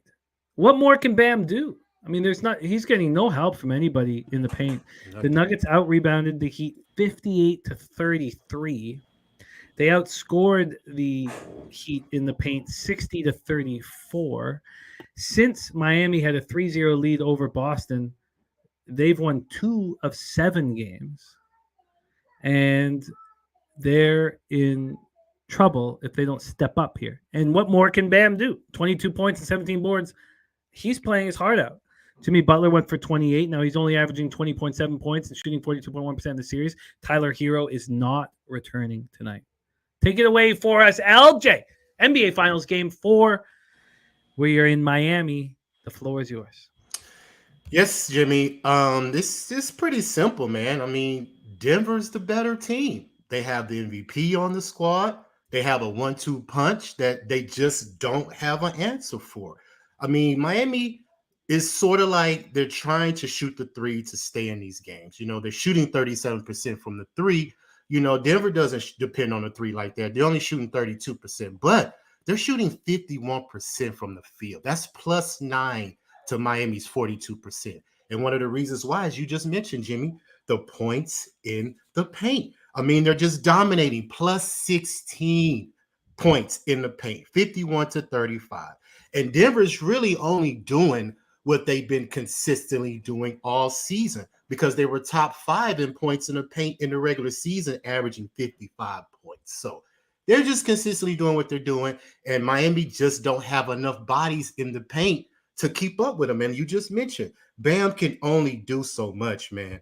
And for him to have to score, for him to have to rebound, for him to have to defend the best player on the floor, it's just too much for Bam. You know, he's not that type of player. He's more of a complimentary player that has to feed off other people, sort of like what Jimmy Butler has to do for him. But it's just the fact that just Denver is just too much, man. And the fact that they're out free throws from them, they're averaging 19 free throws made to Miami's 11. They're averaging, like you just mentioned, 47 rebounds to 35. That's +12. Fast break points, they're +6, 12-6. And Denver was also top 5 in the NBA in fast point paint. So they're just been consistently doing what they've been doing, Jimmy. And far as me, I picked Denver the last game because history showed if I'm going to believe that Denver is going to win this series, more than likely they would have won game 3, because history shows that the team that wins game 3 goes on to win the championship. Now, for this game, I'm going to stay off the full game side, because I'm expecting Miami to have some fight tonight. Jimmy Butler has already said that they are going to win game 4. So I wouldn't put it past for Denver to slightly take your foot off the gas just a little bit because they don't have to show that tonight. Now, they could come out here and just step on Miami and end it and be like, look, we're going to take care of business, go back home, you see what I'm saying, and end it. So they could have that mentality. Now, they did win in Miami. And like I said, certain teams tend to go out and party after, celebrate. Maybe they're like, hey, they feeling themselves. We're up 2-1. We have the advantage now. But I just believe that Denver has just came too far, man. And I believe the fact that Jamal Murray has been hurt, for the past couple of years, and Jokic has been trying to do this by himself. I think Denver is going to take pride, and they're going to want to end this as soon as possible because, like we just mentioned, they are the better team. Now, Miami, every possession has to count for them. They don't have the team. They don't have the wiggle room to overcome bad possessions. Denver has that wiggle room because they have a player that could stop the bleeding if Miami goes on a certain run. Miami doesn't have that. If Denver is on a run and Jimmy Butler's not producing, they don't have nobody else to stop that bleeding. So that's the problem that Miami have. They have to jump on them quick. They have to, like I said, they're shooting the 3, trying to stay above the 3 because they're exchanging 3-point shots for 2-point shots that Denver's doing because they're going to consistently stay in the paint, get easy shots, and work off Jokic's pick and roll with Jamal Murray. So all that said, Jimmy, I'm going to jump on the first half, -1 Denver, because they are 3-0 to the third quarter. Well, second quarter, they're 3-0 in the series. They've won every second quarter, and they've won every third quarter in this series. So I believe that Denver go come out in the first quarter, fill them out a little bit. Second quarter, make a push, go into halftime with the lead, sort of like how they've been doing consistently through these playoffs. And in the third quarter is where they keep people because Miami comes out in the third quarter and only averaging 21 points in the third quarter, scoring 21, 24, and 20. Denver's coming out in the third quarter 25, 26, 29. So they're stepping on you as well after halftime. So that lets me know the second and the third quarter is how they're winning the game. And for Miami to always have to come from behind in the fourth is going to catch up with them eventually. And they don't have the type of squad that could continuously be behind and catch up versus Denver. They may could do that for another squad, but Denver is just too much firepower, man. So Denver -1 first half is my side play. Now, I have some props that I've been cashing on pretty much all series. We're going to start off with Miami. Jimmy Butler, over 27.5 points, +100, because he's had 27 or more points, 5 straight home games. He's averaging 37 points in 3 of the game 4s in the playoffs. And the Heat is 5-0 in the playoffs when Jimmy Butler scores 30+. So if I believe that Miami's going to come out and win this game, hopefully, Jimmy has to score 30 because it shows that they're undefeated in the playoffs when he scores 30. So I'm believing that he's going to try to get to 30, but he's been held under 30 14 out of his last 15 games. But he has at home, he averages more points at home than he does on the road. So I believe Jimmy Butler will get those 27.5 points, get to 30, and try to pull this victory off. He's averaging a 51 PRA as well, 3 out of the 4 playoff games as well. So I'm going to be mad at the PRA, but I'm just going to stick to the prop of his points, over 27.5 points. Denver has done a good job keeping Jimmy Butler off the free throw line because he averaged 9 free throws attempted on the season. He was averaging 10 free throws attempts made at home. Jimmy Butler is only averaging 4 free throw attempts in this series. And that's by Denver being disciplined enough, not falling for the pump fake, giving him easy opportunities to score when the refs call the foul. So they're doing real consistently, letting him make a move, let him make a decision. Don't bail him out by falling for that pump fake, because that's usually how he gets his points, going to the free throw line, getting and ones and things like that. So they have done a good job with that. And that's why I believe that Denver will pull out this series, eventually, because they stopped Jimmy Butler from doing what he's been consistently doing. Now, let's move over to Kyle Lowry. Over 3.5 assists. It's at -157. So it is juice, and it's a reason why. Because he's hit that number 7 out of the 9 home playoff games. He's hit that number in all 3 game 4s in the playoffs. And he's hit the number every game. He hit the number every game in the Knicks series. He hit that number 4 out of the 7 games in the Boston series. And he's hit this number 2 out of the 3 games in this final series. So, but I'm going to parlay it with Jimmy Butler's points plus 100. And that's going to give me a plus 218 parlay for those two props parlayed together. Now, you can take Kyle Lowry by itself, minus 157. I think it's worth the juice. But if you want to bring it up and get some plus money, parlay it with Jimmy Butler's points. Now, moving over to Denver. Got 2 props in here. Of course, I'm going with the MVP of the finals. We already know it's going to be Jokic. Over 30.5 points, minus 120. Because he's hit this number 6 out of the 8 road playoff games. He's had averaging 42 points in the 3 game 4s of this playoffs. And he's averaging 33 points on the road in the playoffs. So he should be able to get that 30.5 points. I just can't say enough about Jokic, man. He's had 10 triple-doubles in his last 18 games. He's averaging 33, 14, and 9 in this series on 59% shooting. He's the most versatile big man in the game. Possibly, he can argue in history because he does everything for this team. And Miami just did not have an answer for him. So I believe the points will cash. Now, I've been cashing on the assists too. I see that the books have raised it to 10.5 plus 106. And it's a beautiful thing because we preach this in sports betting. It's something that I've learned. You continue to smash the prop until the books raise it because eventually they're going to get tired of paying out this prop. They had Jokic at 9.5 assists pretty much the whole playoffs, and he hit that number 9 out of the 11 games. So they raised it up to 10.5 because I believe that he may focus on scoring tonight, getting the rebounds, and everybody else will follow. I don't believe that he's going to make an emphasis on assists, but if he does, that just depends on his players hitting the shots. They had a good game last game, but they may have some digression in this game and miss a couple of shots that he's trying to get the assist. So he may not hit that 10.5. He will have to get 11. He may get 9, which is his average. So I do believe that will cash. It should cash, but I'm just going to stick to the points. And the funny thing about Jokic, I mentioned before I get to my last prop. I mentioned this early in the season that Jokic is in a similar position like Giannis was before he got his championship.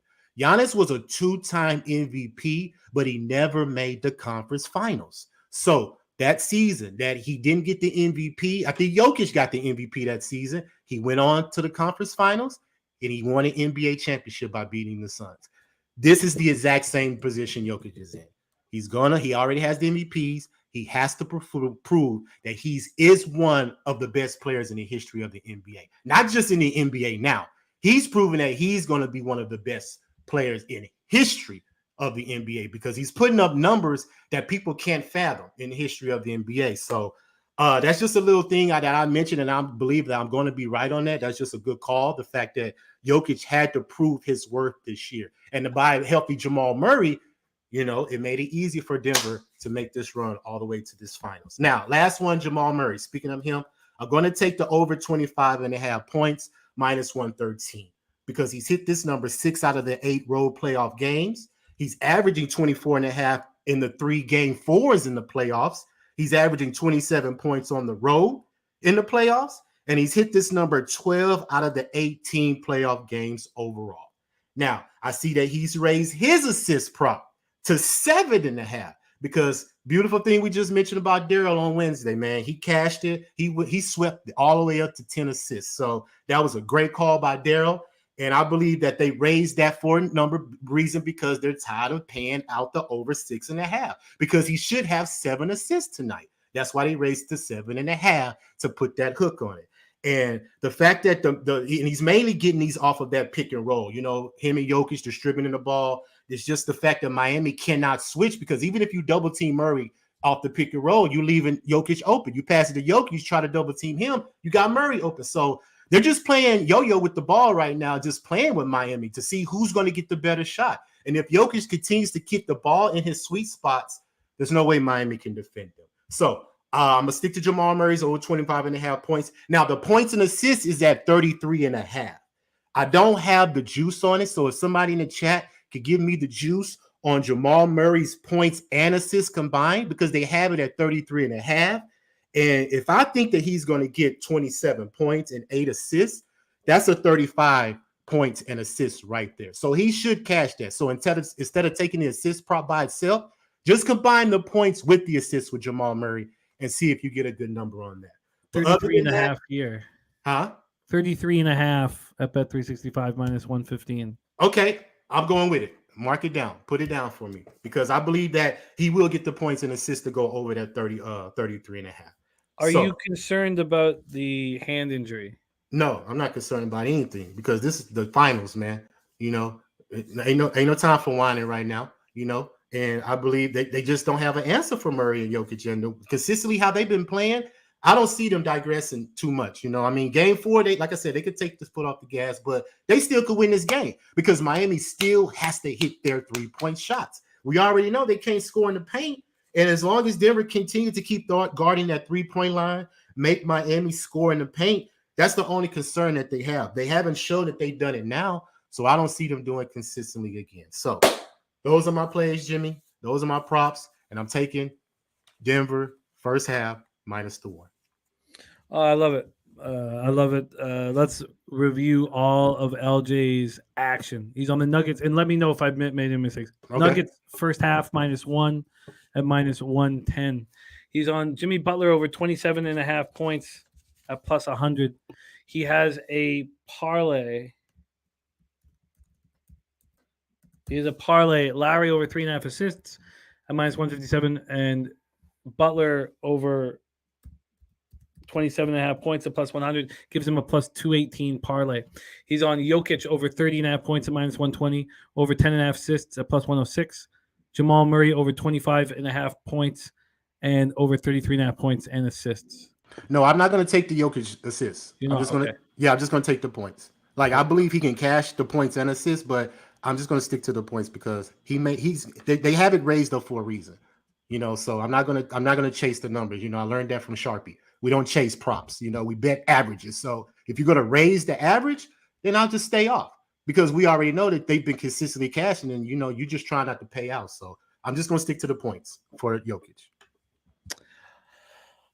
I want, and I'm not going to move on it at this point, but I want the Nuggets to beat the Heat soundly because I think the Heat first quarter, first half, and full game in Denver on the spread in Game 5 is a great bet, great bet with all the pressure, knowing that Nuggets just have to win the NBA championship. That's an enormous amount of pressure for a bunch of players that have never done it before. Not saying that they can't do it, but that's my best script is if the Nuggets win Game 4 easily and I get in triple up, first quarter, first half, full game on the spread with the Heat. Like it. Last game, we talked about the rhetoric, the story of Vincent and Lowry outplaying Jamal Murray. And I have been steadfast. I played one player prop in 2 years. I've been trying so hard not to, and I stuck to it. And I even told my dad, I was like, you bet it. Yeah. That Jamal Murray's going to step up. And he did. And then I was angry. Like, why did I do this? You know what? And I am going to bet Butler's points, rebounds, and assists over 40 and a half. That's the only bet I'm going to make right now. Okay. And I'm going to expect him to cash it. I know there's been a lot of talk about what he's going through with his father and things like that off the court. But we know one thing about Jimmy Butler is he's a dog. Yes. And look, this is Game 4 of the NBA Finals at home, and everybody thinks the Nuggets are in his head. Everybody thinks the Nuggets are going to win, and that's right where I want Butler. So this is my second player prop now and I want the points, rebounds, and assists. I think he's going to be all over the floor. I still don't see a proper defender on him ever, and I don't know why he hasn't completely taken advantage of it. One thing that he does is he does everything in the flow of the game, but at some point, you got to say, ball. And I expect him to do that tonight. Now, the Nuggets could blow him out, and Butler might not see the floor for the last 7 or 8 minutes. I do not see that happening. Dan Kelly says that Brown should be starting over Porter Jr. Porter Jr. looks awful out there. And completely taking him out the game. Yeah, he just, because there's so much on the line. Yeah. And some people can't handle that. It's just the fun of sports. And that's why Denver is in this position, because they have KCP. They have Jeff Green. Those two players have been in the finals before. They've been in this situation, so they know how to respond. They know how to calm the team down, and they know how to make a run. Because when I think Butler was on the bench, and I heard a voice for Jeff Green telling the guys, come on, let's make this run. This is where we got him. Let's make this run, because he's been in these situations before. And when you have players on your team that have been in these situations before, you tend to have good results. And if Miami has to win this game tonight, they have to shoot better from the three, because you do know that Miami has lost 3 straight games at home. And 2 out of those 3 games that they've lost at home, they've only shot 28% from the 3-point line. So if they could shoot better tonight, they could stay in this game. But I don't know. That's why I'm going to stay off the side, because Denver's the better team. Miami could come out, pressing and trying to do too much outside of their element of what they do. And Denver could take advantage of it, man. So I'm just going to stick to the fact that Denver comes out in the first half, and let's see if Miami can make a push in that second half to push this game forward. I love it. I love it. We have our guy LJ from H-Town all over this game. Jokic over 30.5 points. Jamal Murray over 25.5 points and over 33.5 points in assists. He's on the Nuggets first half -1. Butler over 27.5 points, and he's parlayed Lowry over 3.5 assists and Butler points over 27.5. Dan Kelly says, I have to say I've not enjoyed an NBA Finals this much since Cleveland won. This has been so much fun. It's been both the NBA Finals and Stanley Cup Finals have been excellent. Excellent work, LJ. We've missed you. It's great to have you back in action. I hope that you can join me. We're moving Sunday Night Live to Monday night for Game 5. Okay. So I'd love it if you could join me. Definitely. Sweet, my man. Please follow LJ on Twitter at LJ Sports Media. LJ, my man, thank you for rocking with us. Any last words here for the Capper Sport in the show? Hey, man, great shout out to the chat. Like I said, they've been supporting me from day one, man. And I just love the fact that I was able to bring my expertise to your show, Jimmy. And like I said, it's been a year, debuted last year, and I've learned so much, man, because I was just a novice gambler at first, but now I could consider myself as a legitimate sports capper, to where I analyze it and I pick my spots. I'm not all over the place, because I've learned when you're all over the place, man, you tend to lose money. So if you're going to do something successful, you have to have a strategy. And I've learned my strategy over this year. So thank you, Jimmy, for giving me the opportunity, man. And shout out to the chat, Real Deal Prime, AOD, Andrew G, Wine Time Sports, everybody, man. Razor, Sharpie, all the people that I've met, all Dave from Picks from Dave, Mike B, everybody, man. I love how we can come together, consistently provide opportunities for people to get money, man, because we do the research for y'all, and all y'all have to do is just watch the show and follow us for the most part. But if you want to really do this consistently, don't rely on our information. You listen to us, you go back and verify, don't let us tell you what you are going to bet. You do the research yourself. But if it lines up with us, we all can smack these bookies. So till next time, Jimmy, once again, appreciate you. And like always, my slogan, always, man, less cash. That's right. What a guy. We are so fortunate to cap with our man LJ from H-Town. So I'm on Jimmy Butler, 0.3 rebound assists over. That's it there for me. And we've heard all of LJ's action. And we heard of our guy BJ making a big boy bet on the Heat on my line. Let's review here all action. Tonight in CFL, I'm on the under 47.5 in Hamilton, Winnipeg. Tomorrow night, I'm on the under 44.5. The Redblacks team total under 21.5, and the Montreal Alouettes -1.5.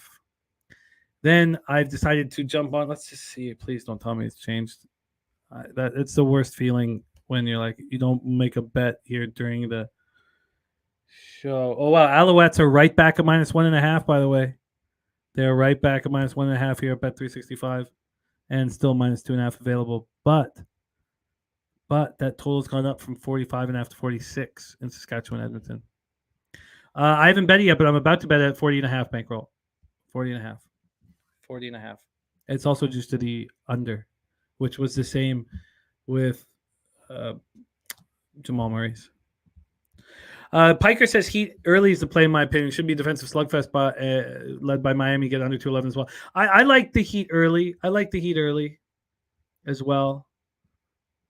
I don't know if I'm going to pull the trigger because I'm telling you, I want the Nuggets to win, and then I want to bet the Heat across the board in Game 5, which we'll be live for. In MLB, I'm on the first 5 under 4.5 in Arizona, Detroit. Ron Crawford, spreadsheet play today is Arizona. Bobano gave us Merrill Kelly and Lorenzen strikeout props over. We stayed off Texas, Tampa. Both Jose and Bobano are all over the Boston Red Sox. Jose, full game, first 5, and Devers homer. Bobano, full game and over 8. Then Tease gave us Sky versus Sparks, first half over 79. Bobano is on the first 5 -1/2, full game -1, and Wells over 5.5 Ks in the Orioles game. Rocco Rogers gave us the play of the day. Tyler Wells over 5.5 Ks, and I'm on the Orioles first 5 -1/2, full game -1, and the first 5 under 4.5. Already bet it. Bobano's on the over 9.5 +100 in LA, Philly. I'm about to move on the Pirates here. It can't have moved more. Can it have possibly moved more? No, it hasn't. Of course, it's moved. That's the limit, I'm imagining. So first 5 in full game, I'm going to move on the Pirates. I expect to. I'm going to bet at least 1 for sure, but I'm going to go over this a little bit more before I pull the trigger. I'm going to be on Jay's money line. I have some interest in the -1, but money line. Javier over 4.5 Ks. Logan Allen over 4.5 Ks for Bobano. I'm moving on to Guardians. The question is, do I go first 5 in full game or just first 5? Jose's doubled up first 5 in full game. They were very good to us yesterday. I'm going to be on the Nationals. I've just got to decide if it's first 3. I think it's going to be first 3. First 3 plus 445. That's the plan. Bobano's on the Nats at full game at +180. I'm going to be on the first 5 under in Miami, Chicago White Sox. Bobano's on the Marlins first 5, full game, and Perez over 5.5 Ks. Torrey Coker gave us that Liberty first half under 82.5. Bobano's on the over 9.5 in Oakland, Milwaukee. Stacks play today is the Cardinals -1.5, but I'm on the Reds first 3 and first 5 with confidence, and Bobano's on the first 5 full game and Lively over 4.5 Ks and Dela Cruz over 1.5 bases. Mike M gave us the RBI play of the day. Mookie Betts at +165. Bobano's on the over 11 in San Diego, Colorado. That makes a lot of sense to me. Bobano's on Ohtani over 7.5 Ks and Luis Castillo over 6.5 Ks. I stayed off that spot. He's also on Stroman over 4.5 Ks. And that, my friends, is our show for today. Jose, you want to jump on here with us as we put a bow on this bad boy? Great work, my friend, as always. Thank you for putting in all the effort to make our show special. Did we upload the gift that was sent to us from... Oh, you know what? I haven't. Okay, don't worry. It's okay. We'll save it for next week. I forgot about that. I thought he was coming on. He just wanted us to show it just because? You just sent it personally to me. Oh, okay. Okay, fair enough. Yeah, I was wondering. I was like, I wonder why this or how we're going to shoehorn this person into the show. Yeah, it was a personal gift to me that I'm going to now provide everybody with. I was interested. Did you find yourself more interested in that? No. Just the initial interest. Just the initial interest. Fair enough. Okay, I was just wondering. Fair enough. I'm home alone for the weekend, so I'm about to do a lot of sucking and fucking here. God! All right. You guys in the chat, we have nothing without you. Thank you for your support. Real Deal Prime, Coin, AOD, Johnny K, Rick J, Dan Kelly, Astute Chaos, Billy Friedrich, Piker, Bankroll Spence, Nasty Nate, Troy Torrance, Harold Williams, Abel A, AOD, Wine Time. Thank you guys. What a great group. Viper MB, DC Capper, Alfred 44, Grit and Grind. We have nothing without you guys. LG, all of you, Steve G, Bo Jackson. Thank you guys so much for your support. Jugging on Zay Street. All you guys, thank you so much, man. We have nothing without you. Jose, who is your guest today on Say Hey Place of the Day? Connor Mack joins me today.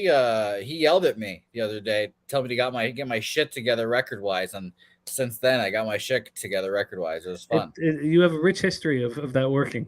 Yeah, I don't know what it is. It's weird. It's a weird trait of mine. Yeah. So for Chocolatey Waterfall out there, I'd like to be talked down to. So let's remind myself of that when we eventually meet up. Chocolatey Pubapalooza 3, who I hope she makes an appearance too. Dan Kelly says, "What's up for the Belmont? We're gonna see you tomorrow." Yeah. Glory all day, all night here, and I'm gonna go down. I'm gonna go down with Forte. I just won't risk as much. And look, you got to beat him.